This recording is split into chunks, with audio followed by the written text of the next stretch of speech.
अच्छा जी, अस्सलाम वालेकुम रहमतुल्लाहि व बरकातुहू। जज़ाकल्लाह खैर आप सबके आने का। अल्हम्दुलिल्लाह अल्हम्दुलिल्लाहि व कफ़ा वस्सलातु वस्सलामु अला इबादिहि अल्लज़ीना इस्तफ़ा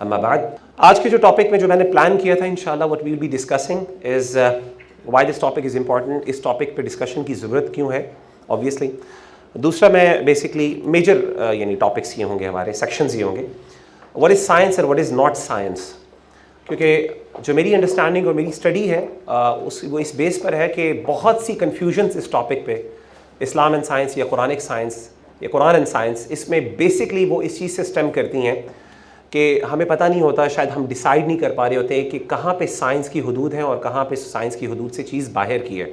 ठीक है ना, कहाँ पे गैबियात शुरू हो जाते हैं, मज़हब शुरू हो जाता है, मेटाफिज़िक्स शुरू हो जाते हैं और कहाँ पे फ़िज़िक्स ख़त्म हो जाती। तो ये चीज़ जो है आमतौर पे हम शायद बाज़ुकात नहीं प्रॉब्लम को सॉल्व कर सकते। और टू बी वेरी ऑनेस्ट, ये कोई प्रॉब्लम इतनी आसान भी नहीं, इवन साइंटिस्ट फ़िलासफ़र्स जो हैं वो भी नहीं कर पाते कई दफ़ा।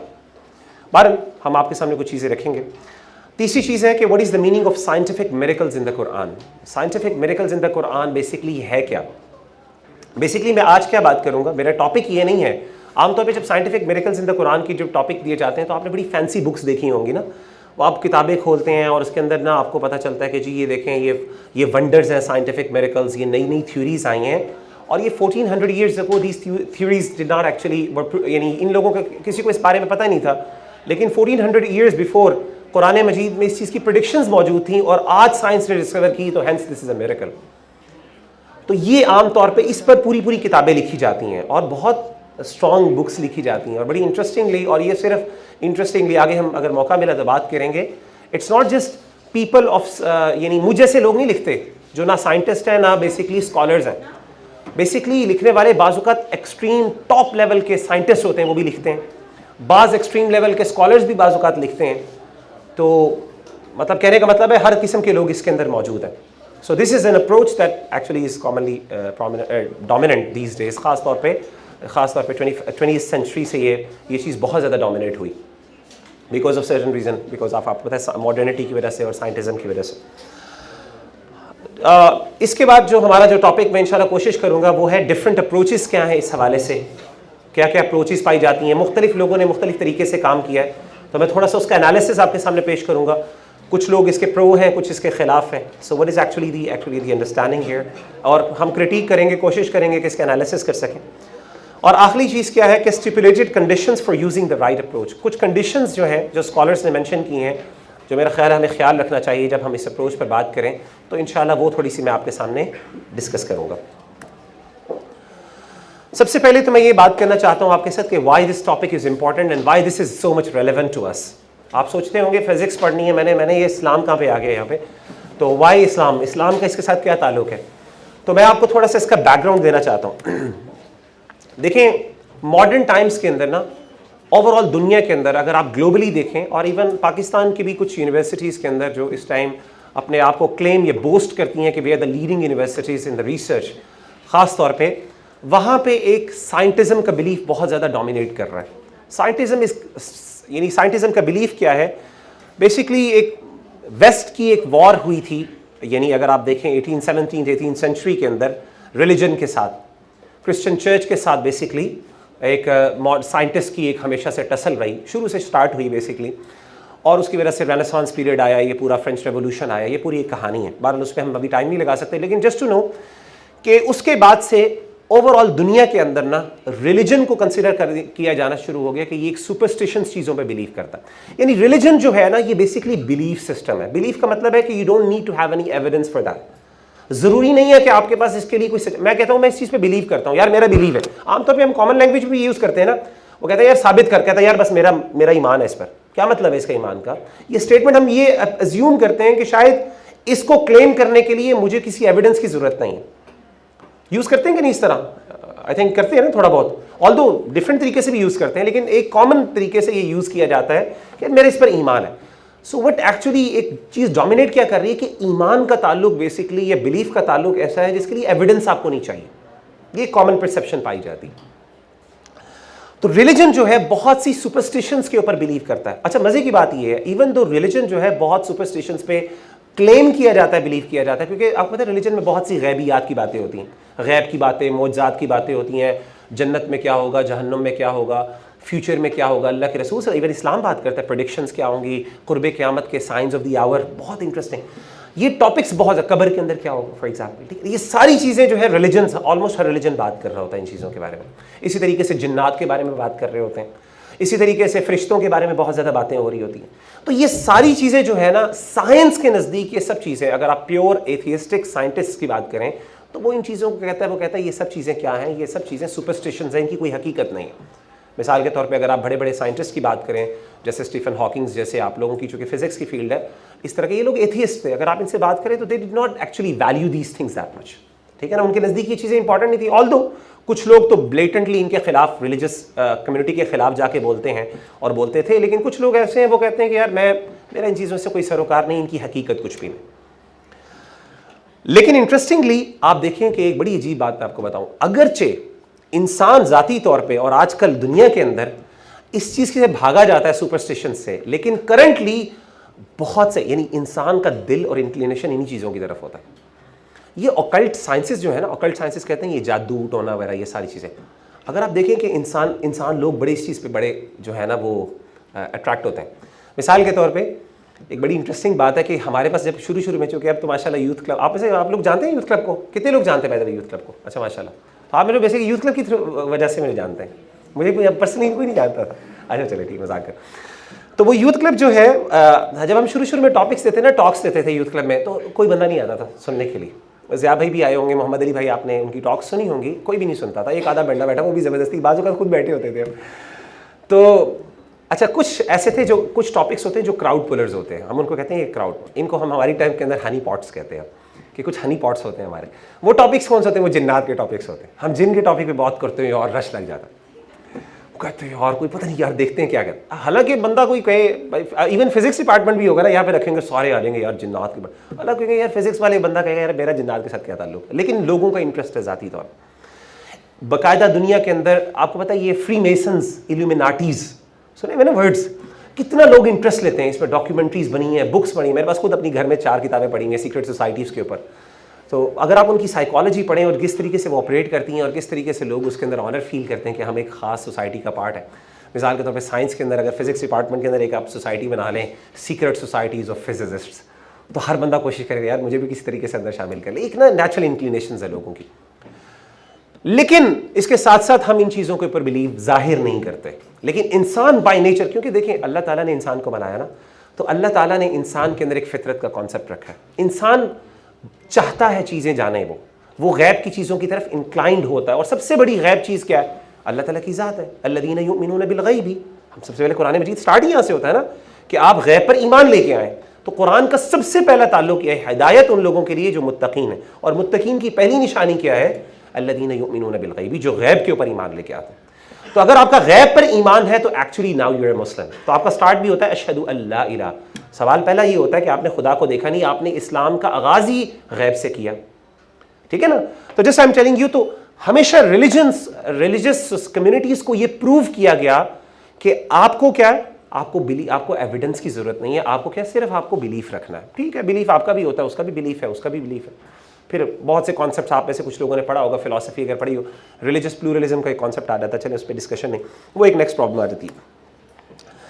तो हमेशा ये कंसिडर किया जाता है। तो आमतौर पे जब भी हम रिलीजन की बात करते हैं ना, जब हम दावत, खासतौर पे दावती मैदान में जाते हैं, लोगों को दीन की बात करते हैं, वो कहते हैं यार ये फरसूदा ख्यालात है, कोई आजकल की चीज़ बताओ, ये क्या बातें आप बता रहे हो। तो वो हमसे एक्सपेक्ट ये करता है कि we need to actually speak up the language of science and stuff, ठीक है। This is what they expect, इसीलिए ये टॉपिक बहुत ज़्यादा इंपॉर्टेंट। दूसरी चीज़ है कि science has manage to acquire the status of becoming the absolute truth. आज दुनिया के अंदर साइंस को एक यार्ड स्टिक मेजर समझा जाता है, ट्रुथ को मेजर करने के लिए, सच्चाई को एक स्केल है। जो चीज़ साइंस से मुताल्लिक है, जिसको साइंस प्रूव करती है, हमारा एतमाद, इवन मुसलमान उस पर एतमाद करने की कोशिश करता है। यानी ऐसी ये चीज़, क्योंकि अब ग्लोबल वर्ल्ड है ना, अब ये चीज़ें, अफकार और नज़रियात सिर्फ एक मखसूस तबके तक महदूद नहीं है, ये पूरी थ्रू आउट पूरी दुनिया के अंदर ये पाए जाते हैं। मैं आपको मिसाल देता हूँ, मैं आपको इसकी प्रैक्टिकल मिसाल देता हूँ अपनी आप में। देखें कि किसी दोस्त के साथ आर्ग्यूमेंट हुआ, आपका कोई ओपिनियन हुआ, आप कहते हैं यार इसकी बेस पे साइंटिफिक रिसर्च है, तो अगला क्या कहता है? अगले को समझ, अच्छा यार ये आप क्यों कहते हैं? क्योंकि अब आपने कहा ना साइंटिफिक रिसर्च इसको बैक कर रही है, तो एकदम आपने अपने पॉइंट को किस तरह बना दिया मजबूत। यार साइंटिफिक रिसर्च है, फला जर्नल के अंदर रिसर्च पेपर है, उसमें लिख पढ़ जाके बंदा कहता है यार हाँ वाकई, उसका जवाब बंदा चुप हो जाता है। क्यों? क्योंकि कोई बंदा क्वेश्चन नहीं करता कि यार वो साइंटिफिक रिसर्च वो भी इंसानों ने की है, तो अगर इस्लाम ये बात कह रहा है, साइंटिफिक रिसर्च कह रही है, मैं इस्लाम पे बिलीव करता हूं, कोई नहीं करता। आमतौर पे ना इस तरह नहीं कहा जाता, क्योंकि बंदा थोड़ा कंफ्यूज हो जाता है कि अब साइंटिफिक रिसर्च को किस तरीके से ना कर सकते। तो साइंस ने अपना पावा मनवाया दुनिया के अंदर। दुनिया के अंदर साइंस आज कंसिडर करते हैं, आप साइंटिस्ट की आप यूट्यूब देख लें, नेट देख लें, गूगल कर लें, जो मर्जी कर लें, साइंस को एक सीक्रेट चीज समझा जाता है कि आप इसको क्वेश्चन नहीं कर सकते, आप इसकी डिस्कवरीज को चैलेंज नहीं कर सकते, आप इसकी थ्योरीज को चैलेंज नहीं कर सकते। आप थ्योरी, और वो कहते हैं अगर आप थ्योरीज को चैलेंज करेंगे तो क्या करेंगे, आपके ऊपर टैग्स लगेंगे कि आप लोग तो बस हमें पीछे दौर के हो, पुराने लोग हो, आप लोग जो है ना प्रोग्रेस, एंटी प्रोग्रेस हो, आप प्रोग्रेस के खिलाफ लोग हो। बाकायदा आपको इस तरीके से बातें की जाती हैं।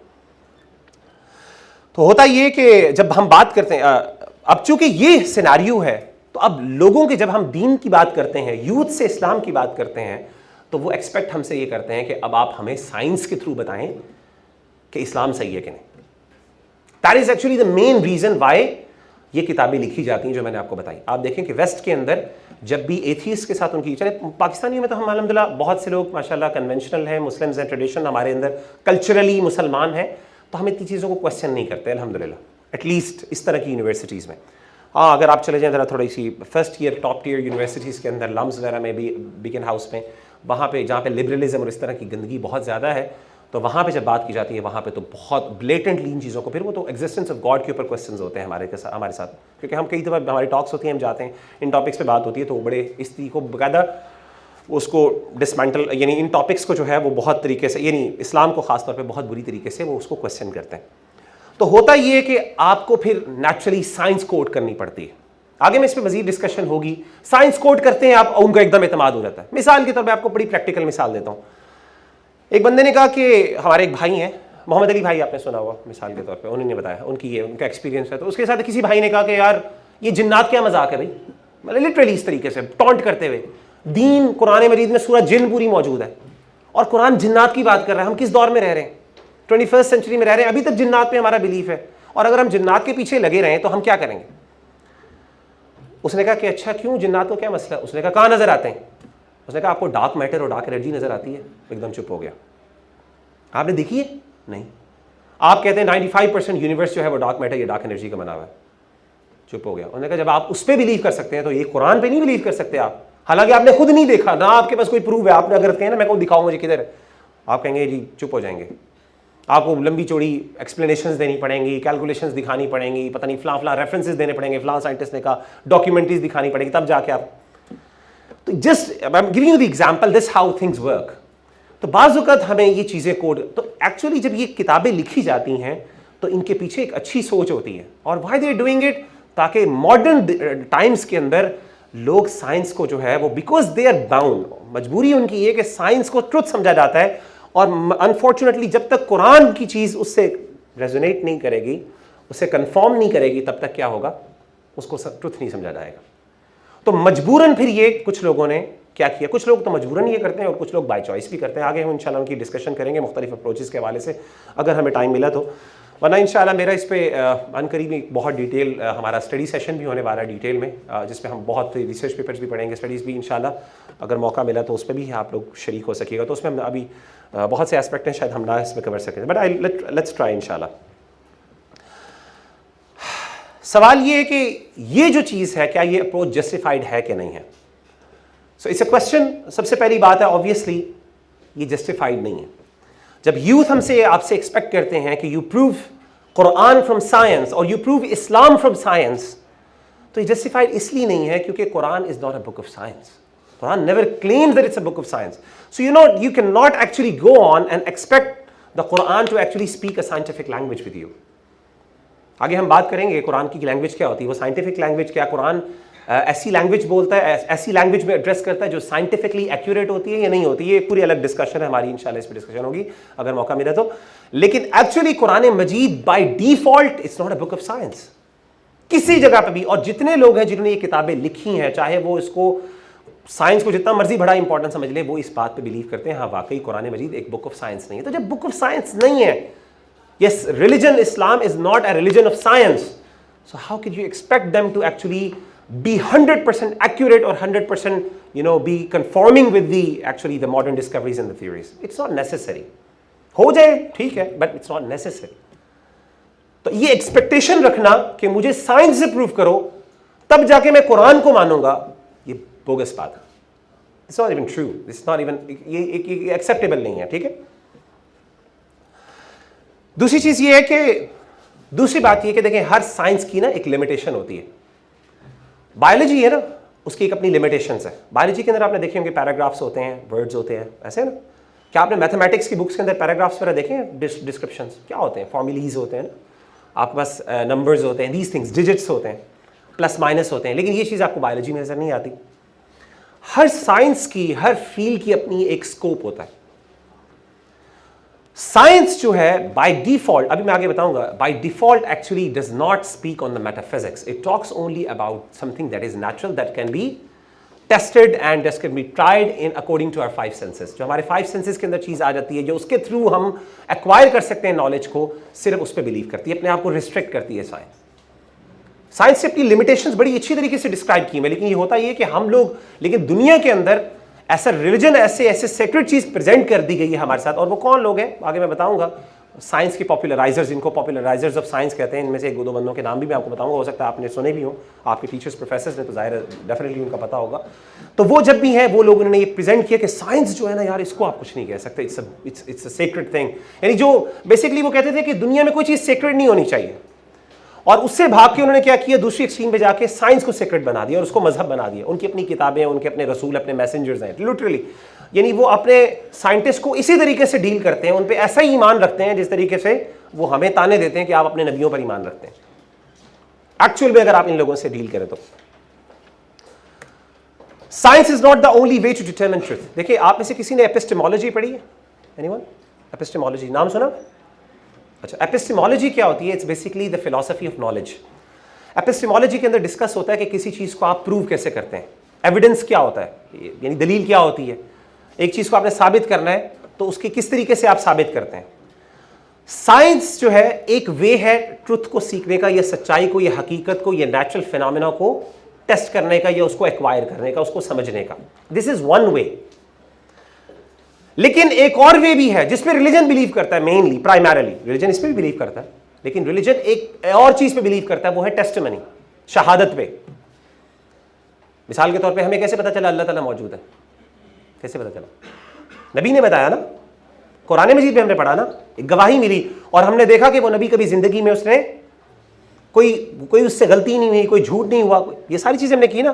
तो वी एक्चुअली बिलीव कि ये बंदा अगर ये बात कर रहा है, जैसे हज़रत अबू बकर सिद्दीक ने क्या कहा, मेराज का वाकया हुआ तो लोगों ने कहा कि ये क्या हो गया, अगर कोई बंदा ये कहेगा तो आप क्या बिलीव करेंगे? तो उन्होंने कहा ये किसने बात कही है? उन्होंने कहा मोहम्मद. उन्होंने कहा अगर मोहम्मद ने कही है मैं बिलीव करता हूं उन पे, सल्लल्लाहु अलैहि वसल्लम. जब भी मोहम्मद सल्लल्लाहु अलैहि वसल्लम कहूँगा, सल्लल्लाहु अलैहि वसल्लम जरूर कह दिए करें. या आप सल्लल्लाहु अलैहि वसल्लम का हक है कि उनके ऊपर दरूद पढ़ा जाए जब भी उनका नाम लिया जाए. तो मोहम्मद सल्लल्लाहु अलैहि वसल्लम ने ये कहा, तो उन्होंने कहा मैं बिलीव करता हूँ. तो they believe because it was said by the profit सल्लल्लाहु अलैहि वसल्लम.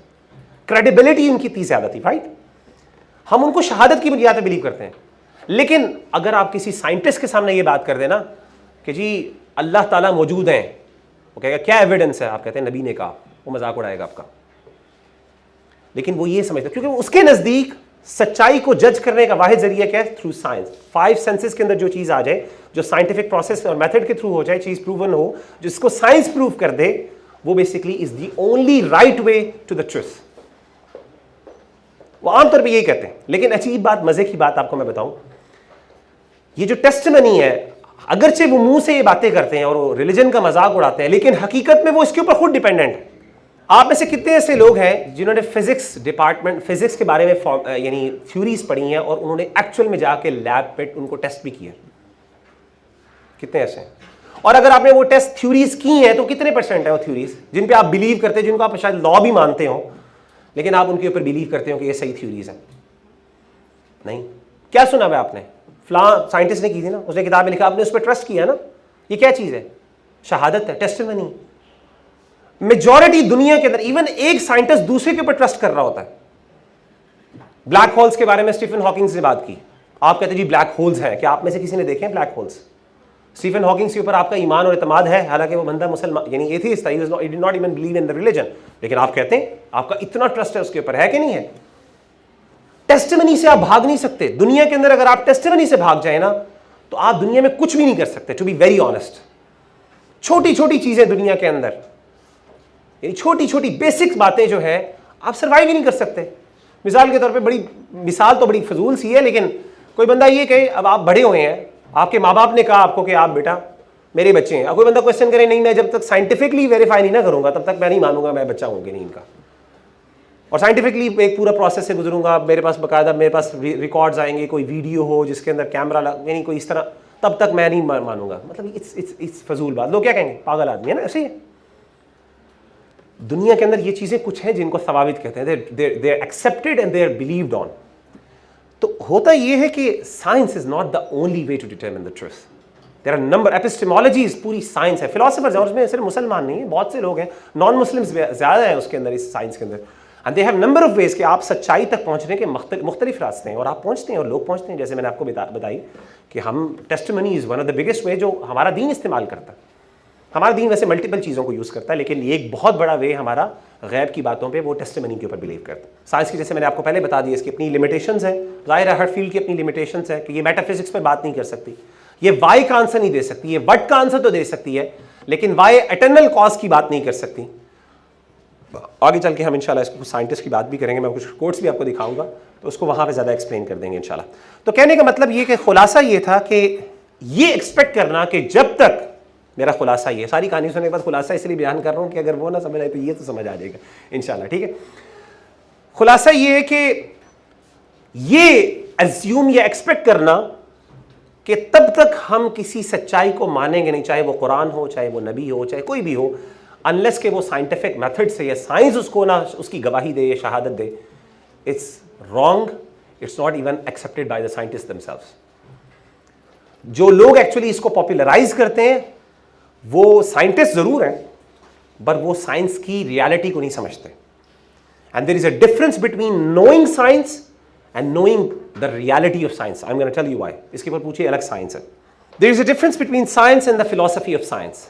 ये पहला पॉइंट है सबसे अहम, कि देखें एक होता है साइंस, एक होता है साइंटिस्ट होता है लैब में। मैं आपको let me give you a baby example. एक साइंटिस्ट है, वो लैब के अंदर क्या कर रहा है, he is doing a science, तजर्बा कर रहा है, एक्सपेरिमेंट्स कर रहा है, पूरी वाइट कोट पहना हुआ, बाल बेचारे के बिखरे हुए हैं, आधे बाल गायब हो चुके हैं, ठीक है। इस तरह आमतौर पे साइंस को हम डिपेक्ट करते हैं, उसकी नज़र वीक हो चुकी है, बेचारा साइंस कर रहा है, ठीक है ना, दिन रात लगा रहा है, बेगम उससे ऑलमोस्ट छोड़ने पर आई हुई है, क्योंकि आमतौर पे इस लेवल की रिसर्चेस कौन, ऐसे लोग बेचारी फैमिली लाइफ नहीं होती उनकी, होती भी एक्सेप्शंस होते हैं, लेकिन आमतौर पर जस्ट तो अच्छा वो साइंस कर रहा है। अब वो क्या कर रहा है, वो साइंस एक्चुअली में उसके सामने एक चीज़ें हो रही हैं और वो उनको ऑब्जर्व कर रहा है, एक्सपेरिमेंट्स कर रहा है। जो फिलोसोफर ऑफ साइंस है ना, फिलोसफी ऑफ साइंस का जो बंदा है, वो उसके पीछे खड़ा हुआ है। वो जो साइंस कर रहा है उसको नहीं देख रहा, वो फिजिक्स क्या हो रही है, वो वेवलेंथ्स कैसे आ रही हैं, वो उन चीजों को नहीं देख रहा, उसको शायद वो समझ भी नहीं आ रही, लेकिन वो इस प्रोसेस को, वो साइंटिस्ट को देख रहा है कि वो साइंटिस्ट क्या क्या मेथड्स यूज कर रहा है। तो philosophy of science is actually a subject that actually talks, that mainly deals with the scientist approach to do the science. वो साइंस क्या कर रहा है, दैट्स अ डिफरेंट थिंग। तो फिलोसफर ऑफ साइंस जो होता है, फिलोसफी ऑफ साइंस का सब्जेक्ट बहुत इंपॉर्टेंट है, जो हर ऑलमोस्ट बाहर के मुल्कों में ये पढ़ाया जाता है। हमारे यहाँ आमतौर पे पाकिस्तान में, आई डोंट नो आपके डिपार्टमेंट में है, कोई डिपार्टमेंट में है फिलोसफी ऑफ साइंस है, लेकिन हमारे यहाँ वैसे मैंने देखा था कि MS लेवल के ऊपर या फिर इससे ऊपर लेवल्स के ऊपर मेरे कुछ दोस्तों ने पढ़ा है, तो वो कहते हैं कि वहाँ पे पढ़ाया जाता है, लेकिन BS लेवल पे शायद नहीं पढ़ाया जाता। लेकिन फिलोसफी ऑफ साइंस ये होती है कि जो एक्चुअली साइंटिस्ट के ऊपर बात करते हैं, बेसिकली वो फिलोसफर्स होते हैं, उनको साइंस नहीं आती होती। यानी आप कहेंगे ना कि वो बताएं कि आप जी स्ट्रिंग थ्योरी लिख के दिखाएं, या आप जी इस तरह की थ्योरीज बताएं, वो आपको शायद नहीं एक्सप्लेन कर सके, लेकिन वो ये बता देगा कि ये स्ट्रिंग थ्योरी साइंटिफिक थ्योरी है कि नहीं, वो ये जरूर बता देगा आपको। He actually understands the nature of science. उसको पता है कि साइंस की बाउंड्रीज कहां पे है, कहां पे साइंस खत्म होती है, कहां से साइंस आगे चलती है। तो फिलोसफर्स ऑफ साइंस जो है, जो philosophy of science is a very totally different subject. Science itself is a different. और जब भी हम बात करते हैं रिलीजन की, साइंस की लिमिटेशंस की, तो हम साइंटिस्ट से नहीं पूछते, क्योंकि बाजू का साइंटिस्ट को नहीं पता होता, उसकी फील्ड नहीं है वो। उसको ये पता है कि हाँ, कि मिसाल के तौर पे अगर वो बायोलॉजिस्ट है तो आप उससे बायोलॉजी से बारे में पूछ सकते हैं, वो बता देगा कि ये ऑर्गेनिजम्स होते हैं, ये ऐसे होते हैं, फॉर एग्जांपल वो सारी आपको डीएनए ये होता है, जीनोम ये होता है, ये सारी चीज़ें आपको बता दें, एवोल्यूशन किस तरह होती है, वो सारी चीज़ें आपको प्रोसेसेस बता देगा। लेकिन क्या वो चीज़ें जो वो कर रहा है उसकी अप्रोच क्या, वो ठीक है, वो इंडक्शन है, वो डिडक्शन की बेसिस के ऊपर कर रहा है, वो अजम्पशन, वो हाइपोथेसिस क्या होता है, ठीक है ना, वो साइंटिफिक प्रोसेसेस क्या होते हैं, वो रिसर्च क्वेश्चंस क्या होते हैं, क्या वो सही रिसर्च क्वेश्चन है, प्रॉब्लम ऑफ डिमार्केशन क्या होती है, ठीक है ना, इसी तरीके से फॉल्सिफिकेशन टेस्ट क्या होते हैं, ये सारे फिलोसोफर ऑफ साइंस बात करते हैं। बाजू का साइंटिस्ट को इस चीज़ का पता ही नहीं होता, उनका सब्जेक्ट नहीं होता, टू बी वेरी ऑनेस्ट, क्योंकि ये पूरी अलग फील्ड है और उसके अंदर पीएचडीज और मास्टर थीसिस, पीएचडीज होती हैं, डॉक्टरेट्स होते हैं बकायदा, ये बेसिकली फिलोसोफर्स होते हैं। तो ये चीज़ बहुत इंपॉर्टेंट है समझने की। आमतौर पर जब हम बात करते हैं इन चीज़ों के ऊपर, तो हम जब तक फिलॉसफी ऑफ साइंस को नहीं पढ़ेंगे हम इन चीज़ों को नहीं समझ पाएंगे। हम बैक एंड फोर्थ डिस्कशन करते रहेंगे, लेकिन होगा ये कि इसके ऊपर किसी कंक्लूजन पे बंदा नहीं तब तक पहुंच सकता जब तक वो फिलॉसफी ऑफ साइंस को ना पढ़े। अब व्हाट इज साइंस एक्चुअली, अब इसमें थोड़ी सी जनरली बात कर लेते हैं, ऑल दो वैसे इस पे टाइम काफ़ी लग जाएगा, लेकिन चले लेट्स गो, क्योंकि आगे हमारी डिस्कशन उससे मुतालिक बहुत ज़्यादा चीज़ें हैं, जल्दी जल्दी इसको गो थ्रू करते हैं। Science is an outcome of a conclusion driven by scientific process and method. Bye the way science itself क्या है, इस पे बहुत लंबी डिबेट्स है फिलोसोफर्स की, फिलोसफी ऑफ साइंस के अंदर बहुत लंबी डिस्कशन है। मिसाल के तौर पर मैं आपको बताता हूँ कितने ट्रिकी क्वेश्चन है। मिसाल के तौर पर वो कहते हैं, आप मुझे बताएं, मतलब हम समझते हैं ना साइंस क्या, हम कहते हैं साइंस ही फिजिक्स, मैथ्स, केमिस्ट्री। वो कहते हैं अच्छा ये बताएं कि सोशियोलॉजी भी साइंस है, आप चुप हो जाते हैं। फिर आप कहते हैं ह्यूमैनिटीज़ भी साइंस है, आप चुप हो जाते हैं। आप कहते हैं हिस्ट्री भी साइंस है, आप चुप हो जाते हैं। हिस्ट्री कैसे साइंस है, ठीक है ना, ह्यूमैनिटीज, सोशल साइंसेज, इनको कहा जाता है सोशल साइंसेज, ये कौन सी साइंस है। तो ये बाकायदा साइंस की लिमिटेशंस, हुदूद क्या है, ये बहुत डिस्कशन टॉपिक है। इस पे अगर आप पढ़ना चाहें तो जैसे आप लोगों को मैं सजेस्ट करूंगा, फिलोसफी ऑफ साइंस के अंदर जो सबसे अच्छा सोर्स है, अगर आप उसमें गो थ्रू करना चाहते हैं डिटेल में, एक तो ये कि अच्छा कोई कोर्स पढ़ लें अच्छी किसी टीचर से। दूसरी ऑप्शन ये है कि अगर आप रीडिंग करना चाहते हैं तो स्टैनफोर्ड यूनिवर्सिटी का इंसाइक्लोपीडिया है फिलोसफी का। यू नो, दुनिया के अंदर अगर फिलोसफी के ऊपर कोई अगर रोबस्ट चीज़ समझी जाती है ना, कि वो स्टैनफोर्ड यूनिवर्सिटी के समझी जाती है, और उनका इंसाइक्लोपीडिया ऑफ फिलोसफी है जो दुनिया के अंदर रेफरेंस बुक समझा जाता है जब भी आप फिलोसॉफिकल डिस्कशन, फिलोसोफर सारे दुनिया के सबसे बड़े बड़े फिलोसफर उसी के अंदर लिखते हैं और उनकी रिकॉर्डिंग्स उसमें मौजूद है। आप उसमें पढ़ें तो आपको बड़ी चीज़ें, ये चीज़ पता चल जाएंगी। लेकिन जनरली आसान तरीके से जो हम बेसिक लैंग्वेज के अंदर समझते हैं वो ये है, साइंस इज एन आउटकम और a conclusion driven by a scientific process और अ मेथड। साइंस वो है जो साइंटिफिक मेथड से गुजरे, बस आसान अल्फाज। उसके लिए कोई हमें जो है ना वो डायलेक्टिकल एक्रोबैटिक्स के अंदर जो टर्म यूज की जाती है उसमें जाने की जरूरत नहीं, सिंपल वर्ड में आप ये कह सकते हैं। वो साइंटिफिक मेथड और प्रोसेस क्या है, बड़ा सिंपल सा है। पहली चीज क्या है, साइंटिफिक मेथड से जो चीज गुजरेगी उसको हम साइंस कहेंगे। वो क्या है, फिलोसोफर्स ऑफ साइंस कहते हैं वो चार चीजों का नाम है। सबसे पहली ऑब्जर्वेशन, ऑब्जर्वेशन होती है। नंबर 2 हाइपोथेसिस होता है। नंबर 3 एक्सपेरिमेंट होता है। नंबर 4 कंक्लूजन होती है। मेन बाद में इनको 6-7 प्रोसेस और भी डिफाइन कर दिए, लेकिन मेनली 4 बड़े प्रोसेस होते हैं। ये एक प्रोसेस है जिससे कोई भी चीज गुजरेगी तो उसको आप साइंस या साइंटिफिक थ्योरी कहते हैं फिलोसफी ऑफ साइंस की नजर में। एक हमारा थ्योरी का मतलब एक ये भी है जो हम अपने हाँ समझते हैं ना कि ये थ्योरी है यार, सिर्फ ये हमारा आमी कॉन्सेप्ट है। साइंस के अंदर ये थ्योरी ऐसी नहीं होती, उसकी बेसिस होती हैं। आगे हम इंशाल्लाह इस पर डिस्कशन करते हैं। तो बेसिकली 4 चीजें होती हैं, observation, hypothesis, experiment and conclusion. अब मैं आपको मिसाल देता हूं। मिसाल के तौर पे जैसे light travels in a straight line, ये बड़ी सिंपल सी चीज आपने ग्रेड 7-8 में भी पढ़ी होगी। कैसे किया यानी साइंटिस्ट ने कैसे प्रूव किया कि light, how this theory is formulated कि light travels in a straight line. सबसे पहले उन्होंने ऑब्जर्वेशन की, ठीक है ना, मुख्तलिफ तरीके से। मिसाल के तौर पे उन्होंने अंधेरे के अंदर लाइट जलाई, जैसे वो हम जलाया करते थे। अब आपने पता नहीं किया कि नहीं, मैं बाहर यूनिवर्सिटी में बाहर यानी मैंने चूँकि बाहर से पढ़ा हुआ है तो वहाँ पे हमें बाकायदा क्लास के अंदर एक्सपेरिमेंट्स करवाते थे। वो लाइटें बंद कर दें, कैंडल लगाएं, आपके पास एक बोर्ड होता है, उसके अंदर आपने क्या किया होते हैं, छोटे छोटे सुराख किए होते हैं, और वहाँ से आप क्या करते हैं, देखते हैं, ऑब्जर्व करते हैं, अच्छा लाइट स्ट्रेट लाइन पर ट्रैवल कर रही है, राइट। सबसे पहले आपने ऑब्जर्वेशन की मुख्तलिफ तरीके से, आपने एक हाइपोथेसिस क्रिएट किया, मफरूजा कायम किया। मफरूजा ये था कि आई एम अज्यूमिंग, एक अजम्पशन होती है बेसिस, आप ये अजम्पशन कह सकते हैं इसको नॉन टेक्निकल टर्म्स में, कि आपने अज्यूम किया कि हाँ, आपने देखा, ऑब्जर्वेशन हुई और आपने अज्यूम किया कि light travels in a straight line. अब क्या हुआ, उसके बाद आपने एक्सपेरिमेंट शुरू किया उस अजम्पशन को। अब एक्सपेरिमेंट्स बार बार करेंगे, उन एक्सपेरिमेंट्स की बेसिस पे या तो वो चीज़ सही प्रूव होगी या गलत प्रूव हो जाएगी, ऐसे ही है ना। आपने मल्टीपल एक्सपेरिमेंट्स किए मुख्तलिफ तरीके से, जो आपके ह्यूमनली पॉसिबल रिसोर्सेज थे उनको यूज करते हुए आपने वो किया, और अल्टीमेटली जब रिजल्ट सेम आता रहा, बार बार एक ही रिजल्ट आता रहा, तो आप एक कंक्लूजन पे पहुंचे और आपने क्या कहा, आपने एक थ्योरी प्रेजेंट की, और वो थ्योरी क्या है, that is light travels in a straight line. That's a simple process. तो इसमें देखिए सबसे पहले ऑब्जर्वेशन है, आपने चीज़ों को देखा, क्योंकि देखिए ऑब्जर्वेशन बाजू का गलत भी हो जाती है ना, ठीक है ना। मिसाल के तौर पे आप कराची, कितने लोग हैं कराची के? एक ही है बस, बाकी सारे कराची, आप भी हैं मैडम। अच्छा, कराची के बीच में गई आप, बीच में आप जाएं सनसेट के वक्त, आपको क्या नजर आता है? सूरज किधर जा रहा है? पानी के अंदर जा रहा है, नजर आता है कि नहीं आता? क्या वो एक्चुअल में पानी के अंदर जा रहा होता है?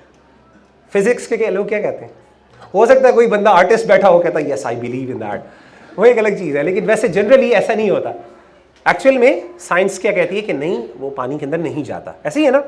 लेकिन लगता क्या है, आपकी आंख तो ये कह रही है, और हम ऑब्जर्वेशन कर रहे हैं, देख रहे हैं गौर से, यार सब कुछ सॉल्व हो गया, 10 बंदे लेके सारे कह रहे हैं यार जा रहे हैं। लेकिन फिर आप एक्सपेरिमेंट्स करते हैं, आपने हाइपोथेसिस क्रिएट किया कि पानी के अंदर समुद्र जाता है मिसाल के तौर पे, अब आपने एक्सपेरिमेंट्स करना शुरू हुए। लेकिन क्या हुआ, जब आपने एक्सपेरिमेंट्स करने शुरू किए, कैलकुलेशंस शुरू की, यू रियलाइज कि ऐसा नहीं है, और फिर आप इस कंक्लूजन पे पहुंचे कि नहीं, इट डज नॉट गो। आपने हाइपोथेसिस के अंदर उसको निगेट कर दिया। It's a very simple thing.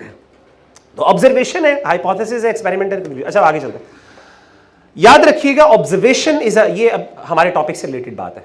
Observation is a part of scientific method but not science as a whole. Observation is a part of scientific method and process but not the science as a whole. हमारे यहां आमतौर पे observation को क्या कहा जाता है? Science.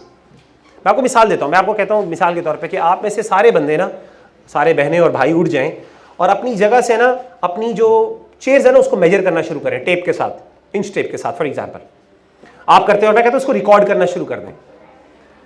तो एक्चुअली में हम में से अक्सर लोग क्या समझेंगे कि we are doing science. It's not science, it's just a simple observation. ठीक है, हमारे यहां ऑब्जर्वेशन को आमतौर पे कंफ्यूज किया जाता है with what, with science. This is not actually the case. आगे मैं थोड़ा सा एक्सप्लेन करता हूं। मिसाल के तौर पे मैं आपको एक मिसाल देता हूं। Let me give you an example, जो बेसिकली फिलोसोफर्स मिसाल देते हैं, फिलोसोफर्स ऑफ साइंस। वो कहते हैं कि मिसाल के तौर पे आप देखें कि आपने सितारों को देखा, ठीक है ना, प्लैनेट्स को moving, the planets are moving, orbiting, या फिर जो भी तरीका से आपकी प्लैनेटरी मोशंस को आप देख रहे हैं, ऑब्जर्व कर रहे हैं। एक साइंटिस्ट देख रहा है और वो एक कंक्लूजन निकालता है कि जी फ्ला वक्त में फ्ला प्लैनेट इस तरफ होगा, अपनी कैलकुलेशंस की बेसिस पे। ठीक है, इसी तरीके से वो कहता है सुपरनोवा के बारे में डिस्कशन करता है, वो ब्लैक होल्स के बारे में बात करता है, ये इस तरह की चीजें कैलकुलेशंस करता है, प्रेडिक्ट करता है कि इतने सालों बाद ये चीज ऐसे हो जाएगी, कि लाइट इस तरीके से ट्रैवल करी। वो सारी ऑब्जर्वेशन के साथ ये चीज प्रूव कर रहा है। इसे क्या कहते हैं? एस्ट्रोनॉमी। इसे क्या कहते हैं? एस्ट्रोनॉमी।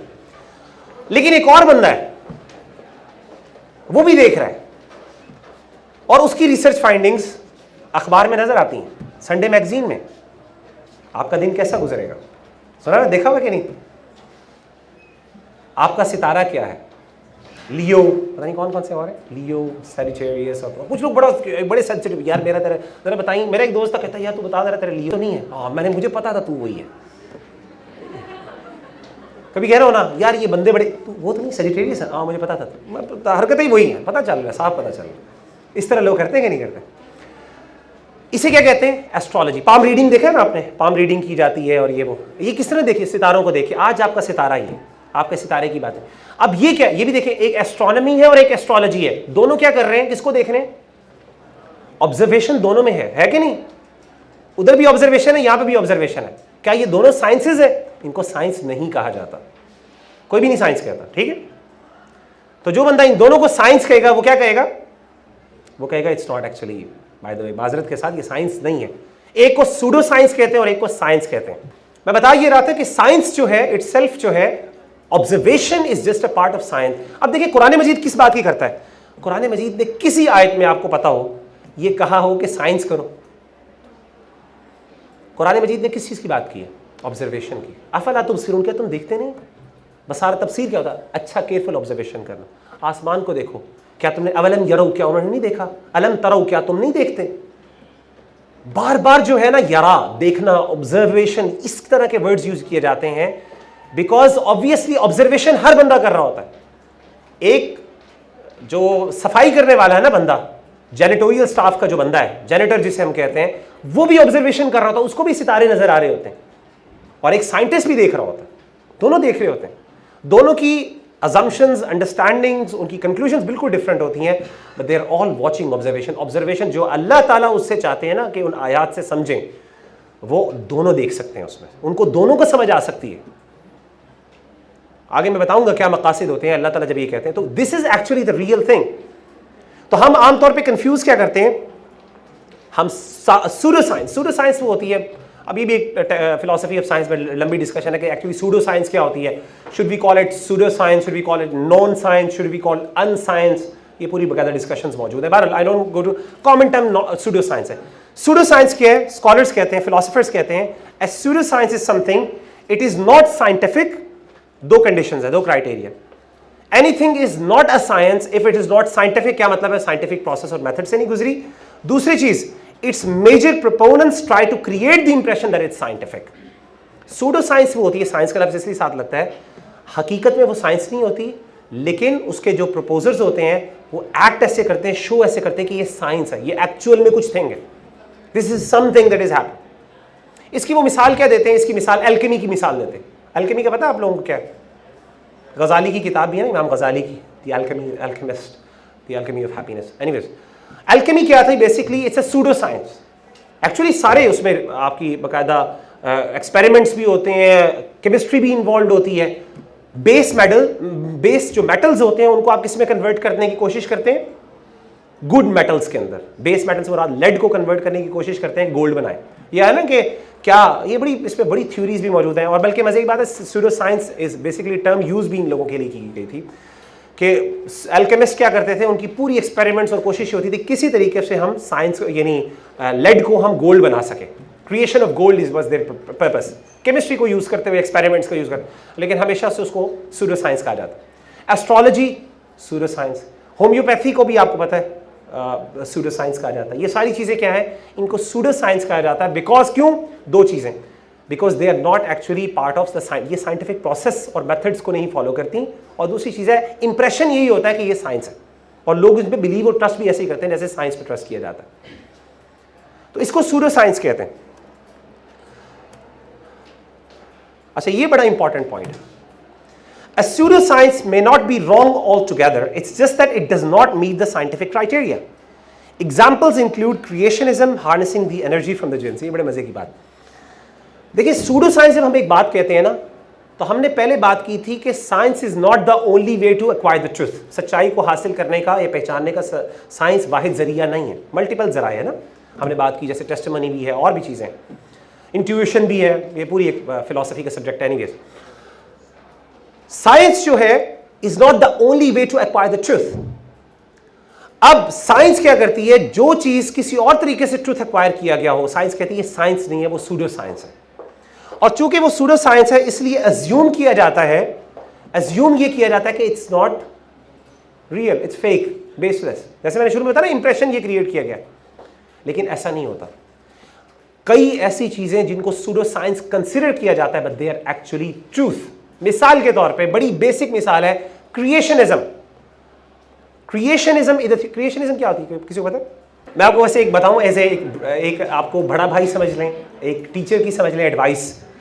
अगर आपने दुनिया में कोई काम करना है ना, लिटरली, अगर आप वाकई, अगर आप कहते हैं नहीं बस मेरा कोई प्लान नहीं है, चलने दें, जैसे चल रही है ठीक है, गुड है, काइंडली इस चीज़ को ज़िंदगी से निकाल दें, आप सोशल मीडिया को निकालें और actually read book, start reading it. और मैं आपको बताऊं, हम जितने ज़्यादा हमें इंफॉर्मेशन दी जा रही है ना, उतने ही हम ज़्यादा मिस और अनइन्फॉर्म्ड लोग हैं।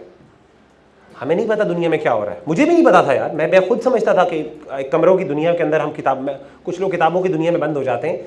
To be very honest, the world has changed so far that you can नॉट इमेजिन।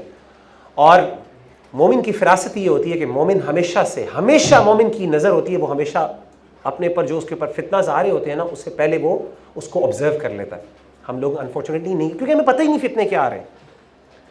ये जो मैं डिस्कशंस आपके सामने रख रहा हूँ ना, जो शायद आप समझ रहे हैं कि यार ये कौन सी डिस्कशन हो रही है, ये 1980s की और 1800s की डिस्कशंस है। जो आज यहाँ पे हो रही है और ये वेस्ट की दुनिया के अंदर बहुत ज़्यादा कॉमन डिस्कशन, ये हर दूसरी जगह पे, मतलब ये वो है डिस्कशन इनको खत्म करके उन्होंने कंक्लूड करके साइड पे रख दी। और हम हैरान हो, अच्छा ये भी बात थी, ये भी मैंने कभी सुना था, ये भी बात है, ये बड़ी अजीब बात है, मैंने कभी नहीं सुना था इस बारे में। तो literally I would suggest you guys, अगर आप स्टूडेंट, और मैं ये आपको ना बाद में मौका नहीं मिलना ज़िंदगी में, ये मैं रिग्रेट करता हूँ, काश मैं भी बड़ा कोई अच्छा स्टूडेंट नहीं था, मैंने भी बड़ा अपना टाइम ज़ाया किया हुआ है। तो लेकिन आज मुझे एहसास होता है काश वो मेरे पास टाइम हो कि मैं पढ़ सकूँ, रीडिंग कर सकूँ। एटलीस्ट आप में से हर स्टूडेंट को, टीचर्स और प्रोफेसर्स का लेवल कुछ और होता है, लेकिन स्टूडेंट्स की बात मैं बता रहा हूँ, 50 पेजेस रोज़ाना आपने पढ़ने चाहिए। आज गोल बना लें, आइंदा से रोज़ाना के 50 पेजेस, और नॉवेल्स रूम्स नहीं पढ़ने। पता चले वो ख़वातीन डाइजेस्ट चल रहे हैं जी, वो सर ने कहा था 50, पहले 150 पहले 20 पढ़ रही थी, तो अब 50 इसलिए कर लिया। अम्मी कहे बेटा ये क्या हो रहा है? अम्मी वो सर ने कहा था ये इल्म है, इससे आपने नहीं दूर करना। तो इस तरह के नॉवेल इंग्लिश के पता चले कि वो इस तरह के नॉवेल, सिडनी शेल्डन के नॉवेल शुरू हुए हैं, अल्लाह माफ़ करे, पता नहीं क्या क्या चीज़ें।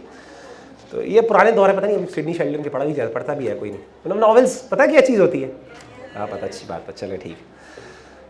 बहरहाल मैं बताना ये चाह रहा था कि this is something that we need to understand कि क्रिएशनिज्म जो है ना, क्रिएशनिज्म कहते हैं it's against evolution. Darwinian evolution का पता है ना आपको? डार्विनियन एवोल्यूशन ये है कि इंसान जो है वो आपने सुना है आसान टर्म्स में, वैसे वो है नहीं, ऐसे बंदरों से इंसान आया, सुना मैंने अभी ये सुना सारों ने ना, आसान टर्म्स में यही डार्विनियन एवोल्यूशन है एक किस्म का, लेकिन ये हकीकत में ऐसी एवोल्यूशन नहीं, लेकिन just to give you the wrong idea, एक आइडिया। इसके अगेंस्ट क्रिएशनिज्म है जिसपे हम बिलीव करते हैं कि खुदा ने क्रिएट किया, ये एवोल्यूशन नहीं है। तो वो कहते हैं कि Darwinian evolution is actually A science and creationism is actually A pseudo science. और सूडो साइंस आमतौर पे, सूडो जो वर्ड है ना, ये एक डेरोगेटरी वर्ड है, नेगेटिव वर्ड है, इसको सुनते हुए ना एक नेगेटिव फीलिंग अटैच्ड है, नेगेटिव कॉनोटेशंस अटैच्ड हैं इसके साथ। तो होता ये है कि जब साइंटिस्ट एक लेक्चर दे रहा होता है ना, okay we are going to talk about the Darwinian evolution, so what about creationism, it's just a pseudo science only. वो कहता है अच्छा ये इस पे टाइम जाया करने की बात ही नहीं, they actually do that. Creationism हमारा ईमान है। क्रिएशनिज्म मतलब अल्लाह एग्जिस्ट करते हैं जिसने कायनात बनाई है, और वो इसको सूडो साइंस कहते हैं। वो साइंस इसलिए सूडो साइंस कहती है क्योंकि साइंस उसको साइंटिफिक प्रोसेस, क्या अल्लाह ताला के ऊपर आप अल्लाह ताला के बारे में एक्सपेरिमेंट्स करके आप जान सकते हैं? नहीं जान सकते। अल्लाह ताला आपके सेंसेस से बाहर है, ऐसे ही है ना, अपनी मखलूक से जुदा है, मुबर्रा है, जैसे कि हमारा ईमान और अकीदा है। तो लेकिन हम क्या करते हैं, वो उसको सूडो साइंस कहते हैं। तो क्रिएशनिज्म, अब अगरचे अल्लाह से बड़ी सच्चाई कोई नहीं है, लेकिन वो सूडो साइंस। तो just because there is a pseudo science it doesn't mean कि वो रॉन्ग है। एक और बड़े मजे की बताता हूँ, हमारे पाकिस्तान के बहुत बड़े साइंटिस्ट हैं, बहुत बड़े साइंटिस्ट हैं सर, आप लोगों को तो माशाल्लाह पता होगा, सुल्तान बशीर महमूद साहब, जिनको तमग़े इम्तियाज़ भी मिला है, and he was one of the top हमारे जो न्यूक्लियर साइंटिस्ट हैं ना, जिन्होंने एटम बम के ऊपर, एटॉमिक बॉम्ब के ऊपर काम किया, he is one of those people. वो हैं या उनके कोई साथी हैं साथ, आई डोंट नो एग्जैक्टली, मुझे रिकॉल करना है, बिकॉज उन्होंने इन किताबों पे बहुत लिखा है, इस्लाम एंड साइंस के ऊपर उनके बहुत किताबें हैं, और वो बड़े इस चीज़ के प्रोपोनेंट है, एडवोकेट है। ही और his friend actually propose the idea कि पाकिस्तान की जो एनर्जी क्राइसिस है ना, इसका हल ये है कि हम जिन्नात से रब्ता करें and we harness their energy, और इससे क्या होगा कि हमारी जो एनर्जी क्राइसिस है ना पाकिस्तान का, वो हल हो जाएगा। Actually this is what he saying, और ये कोई आम मिर्जा जैसा बंदा नहीं है, बहुत बड़ा साइंटिस्ट बात कर रहा है। अब जिन्नात पे हमारा बिलीव है, ऑब्वियसली हम उसको डिनाई नहीं करते, कुरान मजीद ने बड़ी डिटेल में इस बारे में बात की है, लेकिन ये साइंस नहीं है। वो कहते हैं हार्नेसिंग दी एनर्जी। हार्नेसिंग एनर्जी का मतलब क्या है? यूजिंग दी, किसी जिन दोस्त के साथ आपने दोस्ती लगाई, उसे कहा यार एनर्जी सप्लाई करी मेरा घर के अंदर, लाइट नहीं आ रही, तो जरा अपना मुंह लगा इसके साथ, ये जो ठीक है ना, और या फिर अपना हाथ के अंदर कोई स्विच प्लग कर अपने अंदर, तो ये क्या करेगा, एनर्जी दे इसको, मेरा यूपीएस चल जाए। तो इस तरह ऑब्वियसली ये चीज़, अब एनर्जीज हमारे पे, और हमें ये भी पता है कि जिन्नात को अल्लाह ने एनर्जीज दी है, अब वो किस तरह की एनर्जी भी डोंट नो। तो वो कहते हैं कि अगर आप जिन्नात से कम्युनिकेशन कर सकें, अब बड़ी लॉजिक बात, वो कहते हैं अगर आप जिन्नात से और उनके पास एनर्जी है, they can provide you with some source of energy, और आप उसको यूज़ करके आप बड़ा कुछ कर सकते हैं। तो बज़ाहिर हो सकता है कि अगर आप इसको इस तरीके से सोचें तो शायद आप कहेंगे ये इतनी कोई अनहोनी बात नहीं है, लेकिन इसको आप साइंस एटलीस्ट नहीं कहेंगे। ऐसे ही है ना, साइंस जो प्योर साइंस, जैसे आप फिजिक्स में लैब के अंदर साइंस करते हैं, नेचुरली आप उसको इस कैटेगरी में, क्योंकि वो 5 सेंसेस के अंदर ये चीज नहीं आती। साइंटिफिक प्रोसेस, क्योंकि इस पे ना फॉल्सिफिकेशन टेस्ट अप्लाई हो सकता है, ना आप इसको फॉल्सिफाई कर सकते हैं, ना आप इसको वेरीफाई कर सकते हैं। वेरिफिकेशन और फॉल्सिफिकेशन टेस्ट है ना, ये 2 टेस्ट मशहूर है, बाल ये फिलोसफी ऑफ साइंस में होते हैं, तो ना आप उसके ऊपर अप्लाई कर सकते, but still you believe on that. तो मैं आपको बता ही रहा था कि सूडो साइंस जो है, अच्छा ये सारी चीजें मैं आपको क्यों बता रहा हूँ, आगे ना हमने जब प्रिंसिपल्स मेंशन करेंगे ना, तो क्योंकि बहुत से लोगों ने इन किताबों के अंदर सूडो साइंस भी यूज की हुई है, ऐसी बातें की हुई हैं जिसकी वजह से क्या होता है, उलमा जो है वो हमारे इस्लाम को फिर इस पर क्वेश्चन होते हैं कि इस तरह की आप बातें कर रहे हैं और आप प्रूव करने की कोशिश कर रहे हैं, ये it's not even science, so how can you call it a scientific miracle, सीधी सी बात है। तो ये इसलिए रेलेवेंट क्वेश्चन है और इस पर बहुत सी जाहिर है इस पर डिस्कशन मजीद भी, अगर आप इंशाल्लाह अगर हमें मौका मिला आगे मजीद बात करेंगे तो we will have go through. दूसरी चीज़ हमने ये सारी जो है ना मैं बेस बना रहा हूँ, क्योंकि जब मैं आगे आर्ग्यूमेंट आपके सामने प्रेजेंट करूँगा तो आपको फिर ये चीज़ें समझ आएंगी कि अच्छा ये मैंने बातें क्यों की थी। दूसरी चीज़ ये है कि साइंस जो है ना, it has a very dynamic nature. Dynamic nature ये है कि साइंस कभी भी किसी एक चीज़ पर रुकती नहीं है, it moves on. Dynamic nature of science है ना, बाज़ लोग समझते हैं कि साइंस आमतौर पे कहा जाता है, जैसे फिलोसफर्स ऑफ साइंस कहते हैं कि साइंस जो है वो एक चीज़ पे कंसिस्ट नहीं करती, थ्योरीज इवॉल्व होती रहती हैं, चेंज, नई रिसर्चेज आती हैं, न्यू ऑब्जर्वेशंस आती हैं, डाटा आता है, थ्योरीज चेंज होती हैं। बाज़ लोग समझते हैं कि शायद इसकी वजह से ये क्रिटिसिज्म है साइंस पर, क्योंकि इट मीन्स कि science doesn't work. No, it doesn't mean like that. Just because theories change होती हैं, इट डजंट मीन कि it doesn't work. They can work, even if they are change, they can actually work. ये scientist क्या कहते हैं, वो कहते हैं कि दे आर जस्ट पैराडाइम्स और different aspects to look at things. Theories are different paradigms to look at different things. There are theories that worked fine, that worked very perfectly fine, but are abandoned. For example, Newtonian physics predicted planets correctly, but it is not relevant anymore. मिसाल के तौर पे एक ज़माने में Newtonian physics को apply करके आप एक ट्रेजेक्ट्री को देखते थे और आप यानी साइंटिस्ट ये करते थे कि ये वक्त आएगा कि ये जो है प्लैनेट ये वहाँ से वहाँ पे पहुँच जाएगा, और एग्जैक्टली होता ये था कि जब आप वहाँ पे पहुँचते थे वो प्लैनेट, अगर आप उसको ऑब्जर्व करते थे, वो प्लैनेट वहाँ पे मौजूद होता था। You could actually predict that, उसकी कैलकुलेशंस के थ्रू आप कर लेते थे, that was actually happened। लेकिन हुआ ये कि बाद में जैसे आइंस्टाइन आया, उसने ये सारी चीजें प्रेजेंट कर दी, ये सारी न्यूटोनियन फिजिक्स आज कोई भी नहीं पढ़ता, लेकिन इट वर्कड। आज भी अगर आप न्यूटोनियन फिजिक्स के लॉज को अप्लाई करें, आज भी आप प्लैनेट्स को प्रेडिक्ट कर सकते हैं, उनकी मोशन को आप प्रेडिक्ट कर सकते हैं। इट वर्क फाइन, हालांकि उसको कोई नहीं मानता। आज साइंटिस्ट कहते हैं इट्स नॉट अ साइंस, यानी abandoned theories, we don't believe in that, but it still works.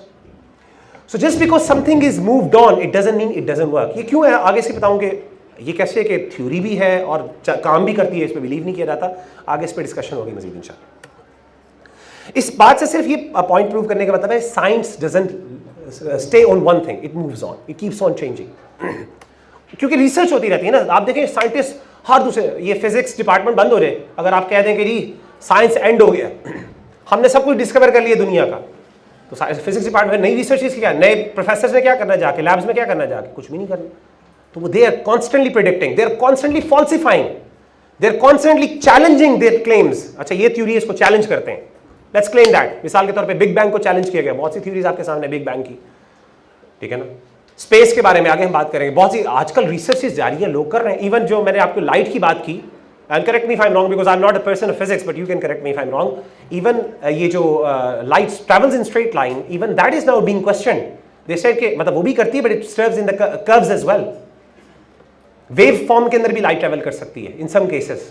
They have actually observed that. Dual nature बहुत जी हाँ, ड्यूल नेचर और भी बड़ी इसके बारे में बात है। मतलब दिस इज एक्चुअली, हालांकि 400 years, for 400 years it was unquestionable और कहा जाता था light travels in straight line, लेकिन आज आप डिस्कशन कर रहे हैं, और this is the beauty of science, because you keep on challenging, you keep on questioning, you keep on assimilating your knowledge. दूसरे theories work even if they contradict each other. For example general theory of relativity versus quantum mechanics, ये बड़ी simple सी मिसालें, आप लोगों को समझाने की ज्यादा जरूरत नहीं है। देखें, general theory of relativity is totally different on different paradigm, और quantum mechanics work on a very different paradigm, और ये चीजें आपस में कॉन्ट्रडिक्ट भी कई कर रही होती है, लेकिन दे परफेक्टली, यानी इनके असम्पशंस जो है बिल्कुल डिफरेंट है, but they work perfectly fine. इसी तरीके से आगे चलें, sometimes even discarded theory becomes relevant. बाद में आती रिसर्च आती है, कहते हैं कि जी वो ये पुरानी थ्योरी थी ना, फला साइंटिस्ट ने, जो एंशिएंट ग्रीक के लोग कहा करते थे ना, वही बात सही थी, वो they turn back to that. होती हैं ऐसी चीजें। Depends on all your results. अच्छा, ये एक चीज है, मिसाल के तौर पे फिलोसफी ऑफ साइंस की मैं बात कर रहा हूँ, नॉट इन द साइंस, क्योंकि मेरी अभी पहले टीचर्स के प्रोफेसर्स के साथ डिस्कशन हो रही थी, so I am just claiming myself पहले से ही कि फिलोसफी ऑफ साइंस के अंदर ये डिस्कशंस की जाती हैं कि हमें ना because of the dynamic nature of science कोशिश करें कि लॉज और थ्योरीज को ना अब ना टर्म्स यूज करें, क्योंकि लॉज एंड थ्योरी से एक अजम्पशन ये आती है कि दिस इज, इसे दो मसले होते हैं। एक तो ये थ्योरी की वैल्यू कम हो जाती है, जब आप कहते हैं ना लॉज, ये लॉ है, तो आपके नजदीक अच्छा लॉ है तो थ्योरी जरा कम है, तो थ्योरीज को ना, साइंटिफिक थ्योरीज को फिर हल्का समझा जाता है कि ये वैसे, और हम देखें कहते हैं यार ये तो सिर्फ एक थ्योरी है, भी कहा जाता है, सुना ना आपने टर्म, ये तो सिर्फ एक थ्योरी है। क्या मतलब है? मतलब इसकी भी कोई मफरूजा है, एक ख्याल है, एक जस्ट एन हाइपोथेसिस है, हालांकि ऐसी बात नहीं होती। थ्योरी इज जस्ट, थ्योरी के अंदर पूरा साइंटिफिक प्रोसेस इन्वॉल्व होता है, एक रोबस्टनेस होती है, एक वैल्यू होती है, एक उसके अंदर आपने रिसर्च एक्सपेरिमेंट्स होते हैं। हाँ, प्रॉब्लम ऑफ अंडर डिटर्मिनेशन एक प्रॉब्लम है कि आपके पास बाजू का डाटा इनफ नहीं होता, लेकिन आप एक कंक्लूजन तक रीच कर लेते हैं, एक अलग चीज है, लेकिन there is actually something, some evidence to back that up. On the other hand, laws की जब हम बात करते हैं तो लॉज को आमतौर पे अज्यूम ये किया जाता है ये एब्सोल्यूट है, ये नेवर चेंजिंग है। लेकिन आप देखें ग्रेविटी के बारे में, फॉर एग्जांपल ग्रेविटी के बारे में आपका क्या था? It's a pulling force, right? अब क्या है आपके पास रिसर्च? जी, फिजिक्स। पहले ये था ना कि ग्रेविटेशनल पुल होता है ना, न्यूटन ने क्या कहा था? न्यूटोनियन फिजिक्स कहती है कि ग्रेविटेशनल, वो जो आपने वो एप्पल की मिसाल दी उसके सर पे, न्यूटन बैठा हुआ था उसके सर पे एप्पल लगा था, वैसे नहीं हुआ था, लेकिन चले, सुना मैं ना, वो उसने क्या प्रूव किया था कि ग्रेविटेशनल पुल है, ऐसा है कि नहीं था। लेकिन अब क्या है, आइंस्टाइन की जनरल थ्योरी ऑफ रिलेटिविटी ने बिल्कुल प्रेजेंट, उसने कहा कि बेसिकली अगर आप उसकी थ्योरी के मुताबिक करें तो actually the space is not flat, actually it's a curved, और उसकी वजह से there is a pushing force, ये it's not a pulling force anymore. और उसकी बेसिस पे बिग बैंग का भी कॉन्सेप्ट, बिग क्रंच भी आता है, ये सारी चीजें मैं जस्ट आई एम मेंशनिंग, इसमें डिटेल्स में जाने की जरूरत नहीं, क्योंकि बहुत से लोगों को शायद समझ ना आए, लेकिन आप में से फिजिक्स के लोगों को आई एम जस्ट गिविंग रेफरेंस, उनको समझ आ जाएगी व्हाई। बिकॉज अगर वो चीज, अगर स्पेस जो है फ्लैट नहीं है, कर्व्ड है, तो then there is going to be a time कि वो अपनी ओरिजिनल स्टेट पे आएगी, और क्योंकि अगर फ्लैट स्पेस होगी ना तो यूनिवर्स एक्सपैंड करता जा रहा है, it can never come back to its place. लेकिन अगर वो कर्व्ड है, जैसे कुछ आयात से भी उन्होंने साबित किया, तो देन व्हाट इज सेड कि फिर उसके बाद एक वक्त आएगा कि बिग क्रंच होगा, बिग बैंग के बाद एक बिग क्रंच भी हो सकता है। सो दिस इज एक वेरी सिंपल चीज जो आमतौर पे मेंशन की जाती है।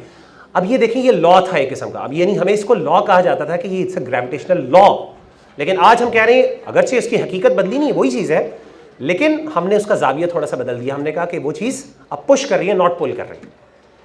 तो ये सारी चीजें जो है, ये सारी चीजें अब देखें ये क्या चीजें बताती हैं, it shows science biggest strength is its biggest weakness as well, that is change. एक पर्सपेक्टिव से आप देखें तो इट्स अ बिगेस्ट स्ट्रेंथ। क्यों? साइंस को कोई गरज नहीं है कि एक चैलेंज किया तो वो आराम से रिट्रैक्ट कर सकती है, वो कहते हैं जी हमने चेंज किया, गलत हो गया, आपने आप छोड़ें, आप किस दुनिया में रह रहे हैं। और ये उसकी बिगेस्ट वीकनेस भी है। क्यों वीकनेस है? इस वीकनेस है कि यार तुम्हारा कोई दीन ही माने, यानी एक चीज पे आते हैं हम किस में बिलीव करें, इस पे। मिसाल के तौर पे let me give you an example, आपके पास आज की 100 साल पुरानी फिजिक्स की किताब होगी, क्या आप वो पढ़ना चाहेंगे? आज आपकी पहली अंडरस्टैंडिंग क्या होगी उसके बारे में? यार ये आउटडेटेड वर्जन है ना। आपका सबसे पहला ये फिक्र होगी कि यार ये कहीं इसके खिलाफ कोई मजीद रिसर्च तो नहीं आ चुकी।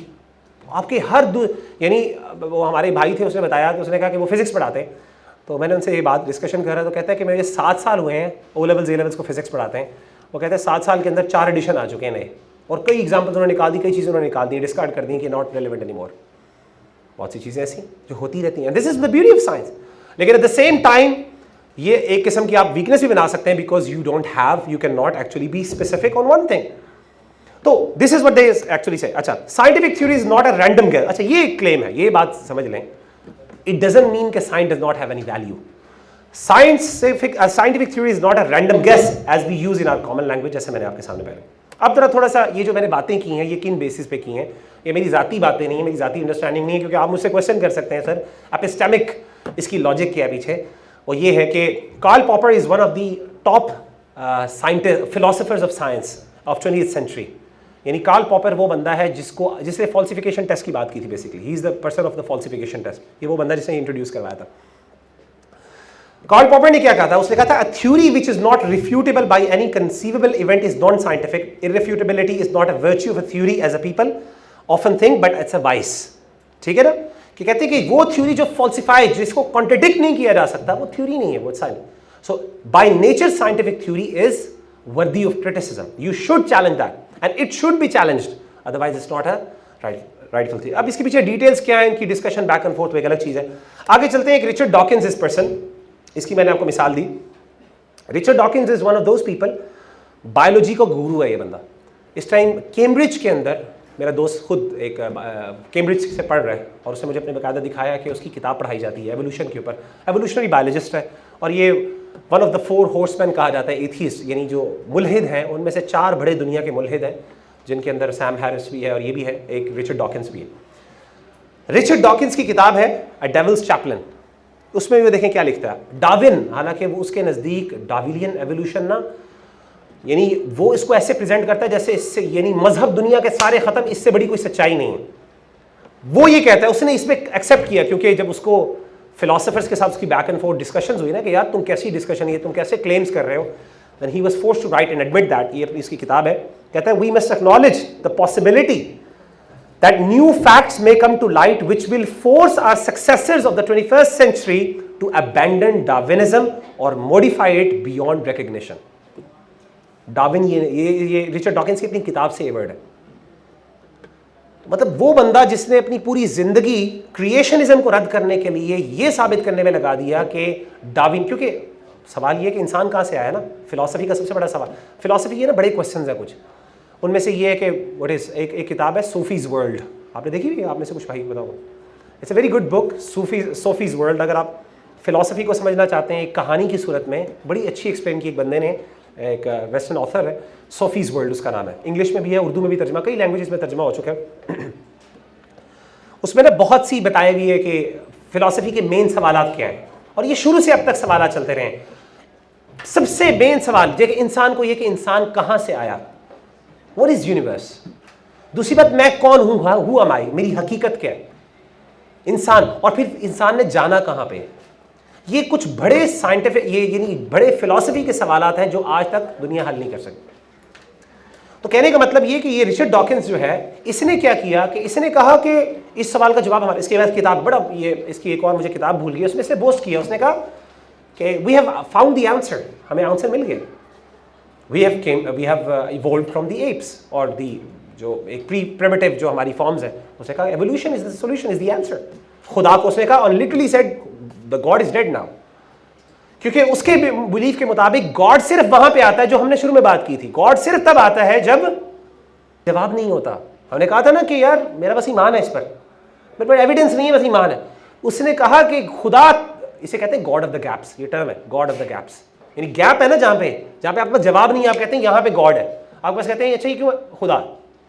वो कहता है हमें सॉल्यूशन, अभी कहता है हम रिसर्च कर रहे हैं, एक वक्त आएगा हमें जवाब मिल जाएंगे, खुदा की खत्म हो जाए, छुट्टी होगी। तो ही एक्चुअली प्रूव, तो ये बंदा जिसने एवोल्यूशन को, क्रिएशनिज्म का एक ऑल्टरनेटिव प्रूव किया कि देखें हमारे पास जवाब आ गया, वो इस थ्योरी के बारे में कह रहा है। क्यों? वो कहता है कि यार जो भी हो सकता है कि इवन इतनी रोबस्ट थ्योरी जिसको चैलेंज नहीं किया जा सकता दुनिया में, अभी वैसे लोगों ने चैलेंज भी किया, बहुत से लोग बड़े बड़े साइंटिस्ट कर भी रहे हैं, लेकिन मेन स्ट्रीम स्कॉलरशिप ने इस पर एतमाद किया कि हाँ हमारा ये वाकई एवोल्यूशन ट्रू है, यानी it's kind of a fact, एक फैक्ट बकायदा टिपिकल टर्म वो यूज़ करते हैं इसके लिए, इवन लॉ तो नहीं कहना चाहिए लेकिन फैक्ट वो कहते हैं, साइंटिफिक फैक्ट कहते हैं इसको। तो वो ये इस बारे में क्लेम कर रहे हैं। तीसरा है थॉमस कुन, ये भी फिलोसोफर ऑफ साइंस है और ये इसकी किताब है the structure of science, scientific revolutions. और इस किताब के अंदर इसने क्या किया है, इस किताब के अंदर इसने शुरू से लेके जब से इसने साइंटिफिक साइंस की हिस्ट्री बताई है, बेसिकली साइंस की हिस्ट्री के ऊपर किताब है, और इसने शुरू से लेके अब तक अपने टाइम तक वो तमाम बड़ी बड़ी थ्योरीज को रिकॉर्ड किया है जो अब चेंज हो चुकी हैं, और इसने ये प्रूव किया कि science is a dynamic nature, it's a very dynamic nature. इसमें उसने मिसाल दी कोपर्निकस रेवोल्यूशन की। कोपर्निकस रेवोल्यूशन क्या पता आपको बेसिकली? अच्छा, बेसिकली ये उसने मिसाल दी है इसके अंदर। उसने कहा कि बेसिकली आपको पता है कि शुरू के अंदर यानी ये समझा जाता था, ऑब्जर्वेशन थी, ये थ्योरी थी, आप कह सकते हैं साइंटिस्ट का ये था। टोलेमी बंदा था जिसने सबसे पहले ये आइडिया दिया था, कि एक फिलोसोफर भी था, साइंटिस्ट भी था, उसने कहा था कि जियोसेंट्रिसिज्म का कॉन्सेप्ट दिया था कि ज़मीन जो है ना यूनिवर्स के अंदर बिल्कुल सेंटर में, क्यों कहा था वैसे? आपको कोई लॉजिक समझ आती है इसकी? असल में ना इसके पीछे स्कॉलर्स कहते हैं बेसिक आइडिया वाज कि एक रीज़न ये भी है, उसकी ऑब्जर्वेशन भी थी, और एक रीज़न उसका ये भी था, बेसिकली फिलोसफर्स का रीज़न ये था, इंसान अशरफुल मखलूकात है। वो कहते थे कि जब इंसान एग्जिस्ट करता है ना, तो इंसान की ना पूरी अर्थ के अंदर एक सेंट्रल प्लेस है, यानी पूरी ज़मीन के अंदर सबसे इंपॉर्टेंट कौन सी क्रिएशन है? वो इंसान की। कहते और हम तो इसलिए कहते हैं क्योंकि अल्लाह ने हमें कहा ना, हम तो इसलिए कहते हैं। साइंटिस्ट क्यों कहते थे बाय द वे, पता क्यों? हालांकि वो तो अल्लाह पे शायद बिलीव ना करते, फिलोसफर्स, वो अकल की वजह से कहते हैं। वो कहते थे अकल जो है ना, इंटेलेक्ट, वो कहते हैं it's so much valuable cheese. Science में बहुत, फिलोसफी में अकल के ऊपर बहुत ज़्यादा डाटा मौजूद, बहुत इस पर उसकी वेनरेशन बहुत ज़्यादा की जाती है। अकल को एक डिवाइन चीज़ समझा जाता है। उसने कहा इंसान है, और इंसान क्यों अशरफ है, यानी बेहतरीन है, क्योंकि उसको अकल है उसके पास, और इसीलिए वो सेंटर ऑफ द अर्थ है, और इस इंसान के लिए पूरी कायनात बनी है, must be in the center of the universe. ठीक है ना, अर्थ उसने बनाया। फिर हुआ ये कि कोपर्निकस रेवोल्यूशन आया, एक बंदा था कोपर्निकस, एक यानी एक साइंटिस्ट था, उसने एक हीलियोसेंट्रिसिज्म का बेसिकली कॉन्सेप्ट प्रेजेंट किया। उसने कहा नहीं, sun is actually the center of the universe, sun is the center of the universe, earth उसके इर्द गिर्द इवॉल्व कर रही है। इसको बाद में गैलीलियो ने बेसिकली प्रूव किया अपनी उसके साथ, जिसको बाद में वो पूरी कहानी आपने सुनी होगी। अच्छा, ये जो हीलियोसेंट्रिज्म का कॉन्सेप्ट आया, और अब जब आपको पता है कि हबल स्कोप आई ना, हबल टेलीस्कोप, तो उन्होंने क्या प्रूव किया? उन्होंने कहा ये दोनों गलत है। उन्होंने कहा कि यूनिवर्स का कोई सेंटर है ही नहीं, क्योंकि यूनिवर्स इज कॉन्स्टेंटली एक्सपैंडिंग, हमें कुछ नहीं पता कि यूनिवर्स की क्या इंतहा है। वो भी है, वो इट्स नाउ क्रंचिंग के बारे में बात कर रहे हैं बिकॉज ऑफ दी वो नहीं है। लेकिन कहने का मतलब है कि this is so much expand के मतलब ना। और अभी जो नई Thomas James I think I है नई टेलीस्कोप, रिसेंटली दिसंबर 2021 में इन्होंने नई प्रोड्यूस की है, स्पेस के अंदर छोड़ी है। अब मजीद कुछ ना कुछ नहीं आ रहा है, ऐसे ही है I think the right James. तो उसने मिसाल दी जस्ट टू प्रूव व्हाट के बहुत उसने पूरी रिकॉर्ड की हिस्ट्री के अंदर, ये देखें, और आप गूगल कर लें सर, बहुत बड़ी बात नहीं, गूगल करें थ्योरीज दैट हैव चेंज्ड, आपको सारी बताएंगे, ये लिस्ट है, ये चेंज हो गया। एंड अगेन वही बड़ी बात है, आम तौर पे इसका मतलब ये नहीं होता कि just because it's not workable और इट्स फजूल या इसका कोई बेसिस नहीं है, नो इट्स नॉट डिफरेंट, इसका मतलब कुछ और है। अच्छा, why science is dynamic, basically दो चीज़ें हैं। फिलोसफर्स ऑफ साइंस कहते हैं कि क्यों साइंस इतनी चेंज हो रही है, वो कहते हैं बेसिकली दो बड़ी रीजंस है जिसकी वजह से। कहते थे पहली चीज क्या है, वो कहते हैं कि इंडक्शन प्रॉब्लम, साइंटिफिक मेथड जो है ना बेसिकली इंडक्शन के ऊपर खड़ा हुआ है। इंडक्शन क्या होती है? एक होता है डिडक्शन, एक डिडक्टिव रीजनिंग होती है, एक इंडक्टिव रीजनिंग होती है। ये सारी फिलोसफी की, बाय द वे, ये फिलोसफी की चीज़ें आपको ना भी समझ आए कोई मसला नहीं, आपका कोई एक्सपेरिमेंट गलत नहीं होगा, वो टेंशन ना ले, ये सही रहेगा सब कुछ। ये इंडक्शन नहीं, इंडक्शन क्या है? इंडक्शन ये होता है, हाँ, हाइपोथेसिस से बनता है। हाँ, मैं आपको मिसाल देता हूँ इसकी प्रैक्टिकल। साइंस में हमने वो साइंटिफिक प्रोसेस किया था ना, बेसिकली एक प्रॉब्लम थी, इसे कहते हैं ब्लैक स्वॉन प्रॉब्लम। मैं आपको मिसाल से समझाता हूं तो आपको समझ आ जाएगी। बिफोर आई थिंक 18th से 19th सेंचुरी से पहले ये अज्यूम किया जाता था कि स्वॉन्स होते हैं, स्वॉन्स देखे ना आपने, बर्ड्स बड़ी बड़ी जो डक्स की तरह होती है, बड़ी बड़ी गर्दनें होती हैं इनकी, उड़ते भी हैं परिंदे। ये स्वॉन्स जो है ना ये वाइट होते हैं हमेशा। अच्छा, उन्होंने कैसे डिटरमिन किया? उन्होंने देखा कि उन्होंने जहां पे भी देखा उन्होंने कहा हमेशा वाइट स्वॉन ही नजर आता है। ऑब्जर्वेशन हो गई।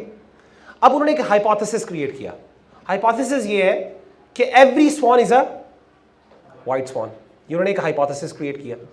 अब उन्होंने मजीद ऑब्जर्वेशंस की, एक्सपेरिमेंट्स किए, ढूंढा, तलाश किया, कुछ नजर नहीं आया, तो दे रीच्ड अ कंक्लूजन कि हाँ, और साइंटिफिक थ्योरी एक किस्म की बन गई कि every sworn is a white sworn. Inductive logic, ये इंडक्टिव लॉजिक में बता रहा हूं। अब हुआ ये आफ्टर सम ईयर्स, किसी साउथ अमेरिका में, पता नहीं नॉर्थ अमेरिका में, उनको एक ब्लैक स्वॉन नजर आ गया और वहां से टर्म निकली ब्लैक स्वॉन प्रॉब्लम। तो एक नया डाटा मिला, तो उसने क्या किया कि अब उन्होंने कहा कि वो हमारा हाइपोथेसिस गलत हो गया। अच्छा, उससे पहले तक जब तक वो व्हाइट स्वॉन्स थे तो लोगों को व्हाइट स्वॉन्स ही नजर आते थे, ये नहीं हुआ था कि वो व्हाइट स्वॉन ब्लैक बन गए थे। चीजें वही थी, एग्जिस्ट वही कर रही थी। लेकिन हुआ ये कि जो अवेलेबल डाटा था ना, इसीलिए एक और साइंस में मसला होता है जिसे कहते हैं प्रॉब्लम ऑफ अंडर डिटर्मिनेशन। आप कभी भी ये आपके लिए जानना बहुत मुश्किल है क्या मेरे पास इनफ डाटा आ गया कि मैं कंक्लूजन निकाल सकूं कि नहीं। इसे कहते हैं प्रॉब्लम ऑफ अंडर डिटर्मिनेशन। ये बहुत बड़ी प्रॉब्लम है साइंस के अंदर। अनलेस कुछ चीज़ों के अंदर आप कह सकते हैं कि जी इतना डाटा आ गया कि अब दूसरा सवाल नहीं है, लेकिन उसको भी साइंटिस्ट, जैसे डार्विनियन एवोल्यूशन की मैंने बता दी, उन्होंने कहा हमारे पास इतना डाटा आ गया, हमारे पास इतने फॉसिल्स मिल चुके हैं कि अब दूसरा सवाल ही नहीं है। डेनिस नोबल खड़ा हो गया, उसने, ब्रिटिश साइंटिस्ट है बहुत बड़ा, कैम्ब्रिज के अंदर उसके लेक्चर्स होते हैं, अब मर गया, उसने उसको चैलेंज कर दिया। और भी बड़े साइंटिस्ट हैं जिन्होंने डार्विनियन एवोल्यूशन को डिसमेंटल करना शुरू कर दिया, आज भी क्वेश्चन कर रहे हैं उसी बेसिक अजम्पशंस पे उन्होंने क्वेश्चन शुरू कर दिए, because that's what they do, they love that. वो मजा आता है उनको ये करते हैं, उनको खुशी होती है, बल्कि उनकी अचीवमेंट ये होती है कि हमने इतनी बड़ी एक थ्योरी को हिला के रख दी है। That's what they actually, scientist का यही मजा है, खासतौर पे जो थ्योरिस्ट होते हैं। तो अंडर डिटर्मिनेशन की प्रॉब्लम ये हर जगह होती है साइंस के अंदर ना। तो होता ये है कि अब अगर आपने एक साइंटिफिक थ्योरी डेवलप कर दी ना, अब साइंस इटसेल्फ कहती है कि you need to falsify that, challenge करें, और यू आर नेवर एक्चुअली, आपको ये पता नहीं कि कब मैं इस कंक्लूजन तक पहुंचूं कि मैं कहूं कि अब ये एक फाइनल थ्योरी, एक प्रॉपर रोबस्ट थ्योरी बन गई है। दूसरी प्रॉब्लम क्या है? दूसरी प्रॉब्लम है, इसे कहते हैं the scattered graph problem. Scattered graph problem जैसे ये है कि आपके पास दो सेट्स ऑफ डाटा है और आप उन दोनों सेट्स ऑफ डाटा को ना बिल्कुल डिफरेंट तरीके से, एक बंदा बिल्कुल डिफरेंट तरीके से कंक्लूड कर रहा है, डाटा सेम है लेकिन बिल्कुल डिफरेंट कंक्लूजन्स आ रही हैं। मिसाल के तौर पे फिलोसोफर्स ऑफ साइंस इसकी मिसाल देते हैं, ये जो सरफेस है ना, आपका जो स्पेस है, स्पेस को कहते हैं फ्लैट था, पहले समझा जाता था कि इट्स अ फ्लैट, डाटा वही था, अब क्या समझा जाता है? It's curved. और स्कॉलर्स कहते हैं कि they have the same amount, जिस डाटा से पहले वो प्रिडिक्ट करते थे कि फ्लैट स्पेस है, अब उसी से डाटा स्पेस करते हैं कि इट्स कर्व्ड। इसकी मैं आपको बड़ी मजे की मिसाल देता हूँ। हमारे एक सर देते थे मिसाल, वो कहते थे कि आपने ना एक बड़ी मिसाल, उसने कहा आपने, आपके सामने एक मेंढक है, यहाँ पे खड़ा हुआ, फ्रॉग है, आपने इसे क्लैप किया, मेंढक उछला, मेंढक उछला, आपने क्या ठीक है, आपने क्या करा, मेंढक को पकड़ा, आपने उसकी दोनों टांगें काट दी, उसको फिर दोबारा रखा, फिर आपने क्लैप किया, उसने छलांग नहीं लगाई। आपने कंक्लूड ये किया कि जब आप मेंढक की टांगें काट देते हैं तो वो बहरा हो जाता। समझ आई कि नहीं आई? लेट हंसी आई, क्या समझ आई आपको? आपने कंक्लूड क्या किया कि जब आप मेंढक की टांगे, क्या गलत आपने कंक्लूड किया? उसके पर्सपेक्टिव से देखे ना, उसे ही किया उसने, क्योंकि उसने क्या किया, टांगे काटी और किया, उसने नहीं जंप किया, उसने कहा उसको आवाज ही नहीं आई। पहले आवाज की वजह से देखें, पहले कैसे उछला है, आपने टच तो किया नहीं था, पहले क्या आई थी? आवाज आई थी ना, दोबारा आपने मारा, अब क्यों नहीं उछला? इसका मतलब आवाज नहीं आई। तो जब टांगे काटे तो आवाज नहीं आती। तो जिसे कहते हैं यानी एक ही डाटा है लेकिन आपकी कंक्लूजन कुछ और है, मेरी ये वैसे एग्जांपल साइंस में नहीं अप्लाई होती, लेकिन जैसे आपको मैंने समझाया कि हाउ इट वर्क्स एक्चुअली। तो जैसे मैंने आपको बताया कि मुख्तलिफ जो है ना एग्जाम्पल्स जो है, ये दो तीन चीजें मिलकर साइंस को डायनामिक बनाती हैं, चेंजिंग बनाती हैं, एवर चेंजिंग। डायनामिक एक पॉजिटिव वर्ड है विच मीन्स कि it is changing, it is, that's the beauty, जिसे कहते हैं that's the beauty of science. You don't need to actually restrict yourself. और वो कहते हैं दीन का मसला, रिलीजन का मसला ये डॉगमेटिक है, एक जगह फंस गया बस इधर ही रहेगा, आगे जाएगा ही नहीं। वो कहते हैं साइंस की खूबसूरती ये है, वो चेंज होती रहती है यार, हमने छोड़ दी है उन चीज़ों को, तुम चीज़ छोड़ दो उनको।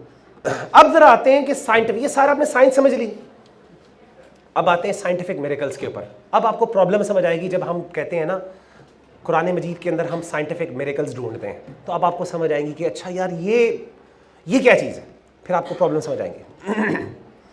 सबसे पहले अब जिस तरह हमने साइंस को डिफाइन किया, तरह मिरेकल को डिफाइन करते हैं। वर्ड ना मुआवजा हमने बड़ा कॉमन शुरू। देखिए आमतौर पे जब मिरेकल की बात होती है तो क्या बेसिस होती है? मिरेकल का असल मकसद क्या होता है? चैलेंज करना ना। अंबिया के क्यों दिखाते थे मिरेकल्स? जी, चैलेंज करना ना, कि भाई चैलेंज लेके आओ इस तरह का, ठीक है। अगर वो चीज नेचुरल है, वो कभी चैलेंज बन सकता है। मिसाल के तौर पे हजरत सालेह अलैहिस्सलाम की उनकी कौम ने क्या कहा कि पहाड़ से क्या निकाले? ऊंटनी। अगर वो कहते अपने घर से जरा जो आपकी वो ऊंटनी बंधी है वो ले आए, हम ईमान ले आएंगे, तो क्या होता? मानते कभी? वो मुआवजा होता। चैलेंज किस चीज का था? You have to have something that is challenge. Inherent nature एक मुआवजे के अंदर क्या होती है? चैलेंज होता है, राइट। अगर हम साइंटिफिक मिरेकल की बात करें, अब मैं साथ साथ अप्लाई करता रहता हूं, इट शुड चैलेंज, राइट। किसी को भी चैलेंज करें, नॉन मुस्लिम्स को खास तौर पे, अगर हम कहते हैं कि कुरान मजीद के अंदर साइंटिफिक मिरेकल मौजूद है, in other words that thing should in some way challenge the, होना चाहिए कि नहीं होना चाहिए? एग्रीड? नहीं मानते ये भी बता दें यार, हम चुप कर देंगे क्योंकि आपकी मान ली यार, ठीक है ठीक है। चैलेंज तभी हो सकता है, अच्छा ये चैलेंज तभी हो सकता है जब इसके अंदर 4 चीजें हो। पहली चीज है it should be super natural. Definitely हमने बात की कि अगर वो कॉमन नेचुरल फिनोमेना है तो वो चैलेंज नहीं बनता ना। सुपर नेचुरल एलिमेंट हमेशा मोजे के साथ अटैच होता है। जैसे हम नबी सल्लल्लाहु अलैहि वसल्लम के बारे में कहते हैं कि आप सल्लल्लाहु अलैहि वसल्लम से काफिरों ने कहा कि आप ऐसा करें, अगर आप सच्चे नबी हैं तो क्या करें, चांद को 2 टुकड़े कर दें। आप सल्लल्लाहु अलैहि वसल्लम ने अल्लाह ताला से दुआ की, अल्लाह के हुक्म से वो अलहदा हो गया। अगर ये नेचुरल फिनोमेना होता, अगर ये सुपर नेचुरल ना होता तो क्या कभी मौजज़ा होता? It has to be supernatural, यानी इसकी कोई साइंटिफिक एक्सप्लेनेशन नहीं हो सकती, कोई नेचुरल एक्सप्लेनेशन नहीं हो सकती। अगर नेचुरल एक्सप्लेनेशन है तो वो फिर मौजज़ा नहीं होगा। ऐसे ही है, आगे चले जी। It should not be subjective like the mathematical miracle. Miracle जब होता है ना, वो सिर्फ कुछ लोगों के लिए मिरेकल नहीं होता, वो सारों के लिए होता है मिरेकल। यानी ऐसा नहीं है कि वो आपके लिए मिसाल के तौर पर शायद मिरेकल हो, दूसरों के लिए मिरेकल ना हो, उनके लिए नेचुरल फिनोमेना। अगर उनके लिए नेचुरल है तो फिर क्या होगा? फिर कुछ लोगों के लिए चैलेंज है ना, वो सारों के लिए नहीं। मिरेकल किसके लिए? सच्चाई तो हर एक के लिए। अगर वो चैलेंज की बात कर रहे हैं तो it should be for all. Subjective का मतलब होता है कि वो मखसूस लोगों के लिए, हर एक के लिए नहीं। मिसाल के तौर पे अगर अल्लाह के रसूल सल्लल्लाहु अलैहि वसल्लम कोई ऐसा मौजा दिखाते जो उस ज़माने के अंदर तो सुपर नेचुरल था, लेकिन आज उसकी हमारे पास एक्सप्लेनेशन आ जाए, क्या हम उसको मौजा कह सकते हैं? हम कहेंगे वो उनके लिए मौजा, मतलब इट डजंट मेक सेंस कि मौजा उनके लिए मौजा, हमारी मौजा नहीं है। इट डजंट मीन कि by nature miracle must be, क्योंकि इसका मतलब है बाय नेचर वो मिरेकल नहीं था, सिर्फ उनके पास इंफॉर्मेशन की कमी थी, नॉलेज नहीं थी, है ना? ऐसा है कि नहीं? मिसाल के तौर पे अगर आज जहाज जो है वो 7th सेंचुरी अरेबिया के ऊपर आप उड़ा के ले जाएं किसी तरह टेलीपोर्ट करके अपने आप को, या फिर किसी तरीके से टाइम मशीन के थ्रू वापस चले जाए और वहाँ पे जाके आप क्या करें कि अब जहाज उड़ा दें, तो उनको कहें यार क्या बात है यार। और हो सकता है उस टाइम कुछ लोग इसको मौजा मान लें, लेकिन आप मुझे खुद बताएं क्या ये मौजा है कि नहीं है? नहीं है मौजा। क्यों?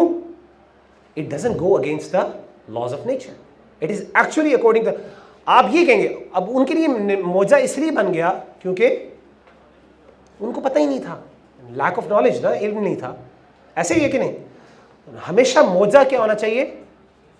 ओपन फॉर ऑल होना चाहिए, सब्जेक्टिव नहीं होना चाहिए। मैं आपको मिसाल देता हूँ, आप में से कितने लोग हैं जिनके पास मोबाइल में कुरान मजीद मौजूद है? जरा खोलें जल्दी से, अगर खोल सकते हैं मोबाइल में, जल्दी से खोलें एक मिनट। सूरह बकरा निकालें, सूरह बकरा की आयत गैस करें कि आखिरी आयत कितनी है, टोटल वर्सेस कितनी है? 286। इसका हाफ कितना होता है 286 का? 143, यानी सूरह बकरा 286 आयत है ना, इन द मिडल 143 आयत बनती है। और 143 आयत में अल्लाह ताला, उसका तर्जमा अगर आपके पास है वो जरा देखें। अल्लाह कहते हैं इसी तरीके से हमने आपको मिडल नेशन बनाया।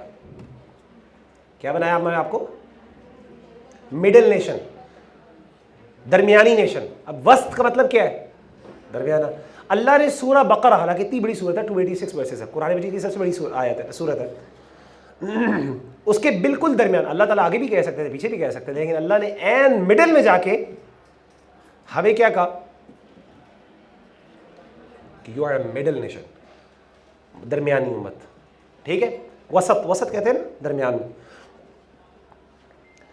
है कि नहीं? मिरेकल, मैथमेटिकल मिरेकल, इसको मैथमेटिकल मिरेकल कहा जाता है। और इस पर बाकायदा किताबें लिखी, मेरे पास थीसिस मौजूद हैं ऐसे जिनके अंदर बाकायदा मिरेकल्स मौजूद हैं। उन्होंने इस तरीके से कैलकुलेशंस की और बड़े डिफरेंट तरीके से उन्होंने चीज़ें साबित की हैं कि आप हैरान हो जाते, बंदा कहते हैं यार वाकई प्लस माइनस करते रहे तो बड़ा कुछ हो जाता है। अब होना ये चाहिए, जैसे मैंने आपको ये मिसाल क्यों दी है, होना ये चाहिए कि this should be objective for all, it shouldn't be subjective. ये सिर्फ एक कुछ लोगों के लिए होना चाहिए, क्या होना चाहिए? सारों के लिए होना चाहिए। ऐसे ही है ना? अब मैं इंटरेस्टिंग बात बताऊं आपको। आपको पता है कि हमारे यहाँ मुख्तलिफ स्कूल्स ऑफ थॉट हैं। हर साइंस के अंदर ना मुख्तलिफ स्कूल्स होते हैं। अकीदे के अंदर मुख्तलिफ स्कूल्स ऑफ थॉट है। हमारे यहाँ फिक के अंदर स्कूल्स ऑफ थॉट होते हैं, मालिकी, हनफी, शाफी, हम्बली, ऐसे ही है। अकीदे के अंदर हमारे पास सलफ़ी, अशअरी, मातुरीदी, मुअतज़िली, इस तरह स्कूल्स ऑफ थॉट है। इसी तरीके से कुरान मजीद के अंदर भी ना मुख्तलिफ उलमा के मुख्तलिफ ओपिनियंस हैं।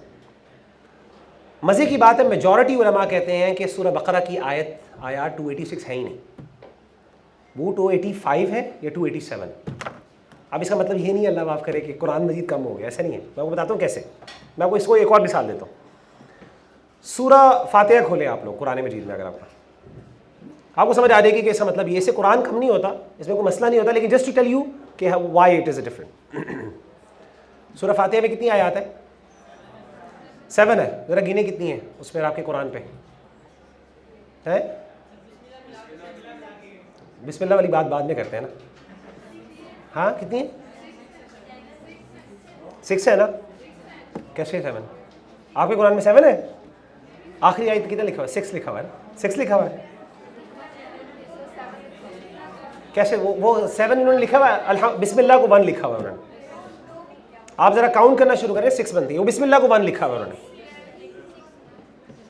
अगर आप काउंट करें ना, अल्हम्दुलिल्लाहि रब्बिल आलमीन अर्रहमानिर रहीम मालिक यौमिद्दीन इय्याका नअबुदु व इय्याका नस्तईन इहदिनस सिरातल मुस्तकीम सिरातल लज़ीना अनअमता अलैहिम गैरिल मग़दूबि अलैहिम वलद्दालिन। ये काउंट 6 बनती हैं। अल्हम्दुलिल्लाह को, बिस्मिल्लाह को अगर आप डालें तो फिर 7 बनती हैं। इसीलिए आप देखें, और बिस्मिल्लाह के आगे, लेकिन बाकी किसी सूरत के आगे नहीं लिखा हुआ उन्होंने बिस्मिल्लाह, सिर्फ सूरह फातिहा के आगे लिखा हुआ है। हालांकि होना ही चाहिए, फिर तो बाकी सूरतों में भी डाले ना। तो अगर आप सूरह बकरा के अंदर बिस्मिल्लाह ऐड करते हो, फिर 286 कितनी बनती हैं? 287 बन जाती है ना, एक बढ़ जाती है ना कि नहीं? असल में मैं बताता हूँ होता ये जो आयात कहाँ पे ख़त्म होती है ना, ये सारी चीज़ें अल्लाह के रसूल ने नहीं बताई थी उनको। इसीलिए बाज़ उलमा हमारे यहाँ ना मुख्तलिफ है। हमारे यहाँ हम लोग जो हैं, क्योंकि कुरान ने कह दिया कि इसकी 7 आयतें, हदीस में भी आ गया, कुरान कहता है सबउल मसानी, इसको सबउल मसानी वल कुरानिल अज़ीम, सबउल मसानी कहा जाता है। 7 आयतों वाली, बार बार रिपीट होने वाली सूरत। सूरह फातिहा को कुरान खुद कहता है, और हदीस में भी 7 आयतें मेंशन्ड है। अब जब हम रियल में देखते हैं नहीं है, तो उलमा ने कहा अच्छा पब्लिश होते हैं हर जगह पे, आयत मिल जाएगी किसी एक जगह पे। अब सवाल है कि अगर ये मिरेकल, एक्चुअली ये बाकायदा क्लेम्ड है कि this is a scientific miracle. मेरा पेपर है इंशाल्लाह, वो मैं आपके साथ अगर मौका मिला तो मैं हमजा के साथ शेयर कर दूँगा, आप शेयर कर दीजिएगा आपके ग्रुप के साथ। तो उसके अंदर मैंने बाकायदा रेफरेंस दिए किन लोगों ने इसको साइंटिफिक मिरेकल कहा। तो अब जाहिर है ये मिरेकल बनता नहीं है इस तरह। Scientific miracle should be for all, it shouldn't be for some people. अब होता ये कि जब हम साइंस की बात करते हैं ना, तो हम कहते हैं कि ये मिरेकल है, हमारे लिए मिरेकल है, लेकिन नबी सल्लल्लाहु अलैहि वसल्लम सहाबा के लिए तो मिरेकल नहीं था। वो तो कहते थे ये कुरान, ये क्या मिरेकल है, आज पढ़ते वो ये अच्छा ब्लैक होल साबित हो रहा है कुरान से।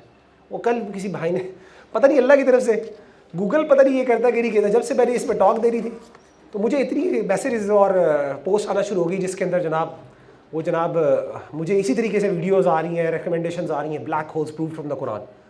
ये पता नहीं किसने साबित कर दिया, कौन सी आयत है जिसमें ब्लैक होल साबित होते हैं। लोगों ने प्रूव किया हुआ था जी ये ऐसा है ऐसा है वैसा है। तो हुआ ये कि वो मैंने जब देखा तो वो इस तरह की आयत का मतलब था। अब सहाबा के, अब ये उनके नज़दीक मिरेकल है, लेकिन सहाबी के नज़दीक वो चीज़ मिरेकल नहीं। ऐसे ही है ना, but it should be for all, right, by fundamentally एक चीज़ फॉर सारों के लिए होना चाहिए। अच्छा, आगे जो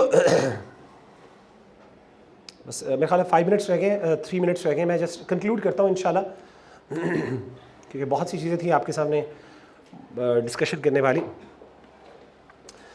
third number, it must not be unique to the tradition that claims its supernatural aspect, such as the shape of the earth, iron core mountains have roots, light of sun and moon. Miracle जो होनी चाहिए ना, miracle तब बनता है कुरान मजीद का अगर वो बात सिर्फ कुरान ने की हो और कुरान से पहले किसी और ने वो बात ना की। ऐसे ही है ना, मिरेकल तो तब भी बना ना कि वो सुपर नेचुरल एस्पेक्ट जिसने क्लेम किया सिर्फ उसने किया हो, किसी और ने ना किया हो। अगर उससे पहले और लोगों ने भी क्लेम कर दिया हो, फिर वो तो फिर मिरेकल उस बंदे का बनता जिसने सबसे पहले कहा था। समझ आ रही है बात की नहीं? मेरी नहीं समझ आ रही। मिसाल के तौर पे फ्लैट अर्थ का पता ना, कुछ लोग कहते हैं ज़मीन सीधी है, बिल्कुल फ्लैट है, और कुछ क्या कहते हैं स्फेरिकल है, ठीक है ना। अच्छा, जो अर्थ ज़मीन जो है वो स्फेरिकल, यानी जो ज़मीन आपकी गोल है, आसान अल्फाज में लोग कहते हैं कुरान मजीद में देखें अल्लाह ताला ने बताया वल अर्दा वमा दहाहा। वल अर्दा क्या है आयत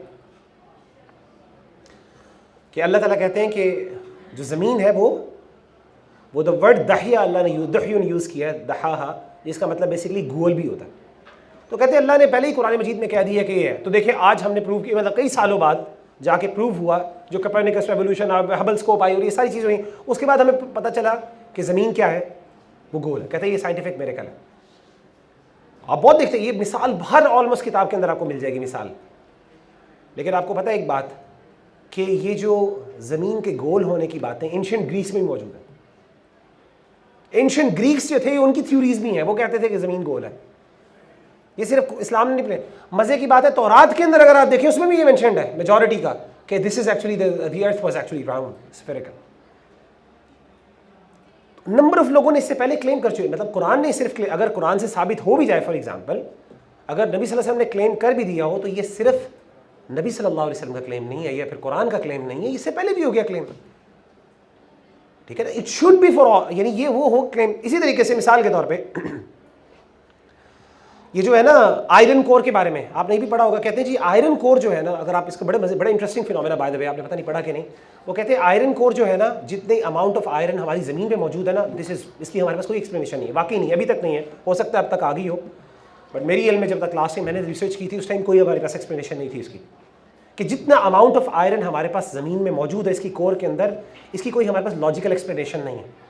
क्योंकि आयरन बनने के लिए जो टेम्परेचर हमें चाहिए ना, जिस टेम्परेचर से वो आयरन बनता, इतना आयरन होगा, अगर वो टेम्परेचर होता उस वक्त जब अर्थ फॉर्म हुई थी ना, तो हमारी अर्थ जो है ना वो ब्लास्ट कर जाती, सर्वाइव ही ना कर पाती। नंबर ऑफ रीजन है उसके बारे में, आप लोगों को ज़्यादा पता होगा, फिजिक्स के आप लोग हैं, मैं क्यों बता रहा हूँ आपको। एनीवेज, अब वो कहते हैं कि जी अल्लाह ताला कहते हैं वो अनज़लनल हदीद, सूरह हदीद में अल्लाह कहते हैं हमने हदीद लोहे को आसमान से, अनज़लना का मतलब नाजिल करना, जिस तरह पानी नाजिल होता है ना, हमने नाजिल किया।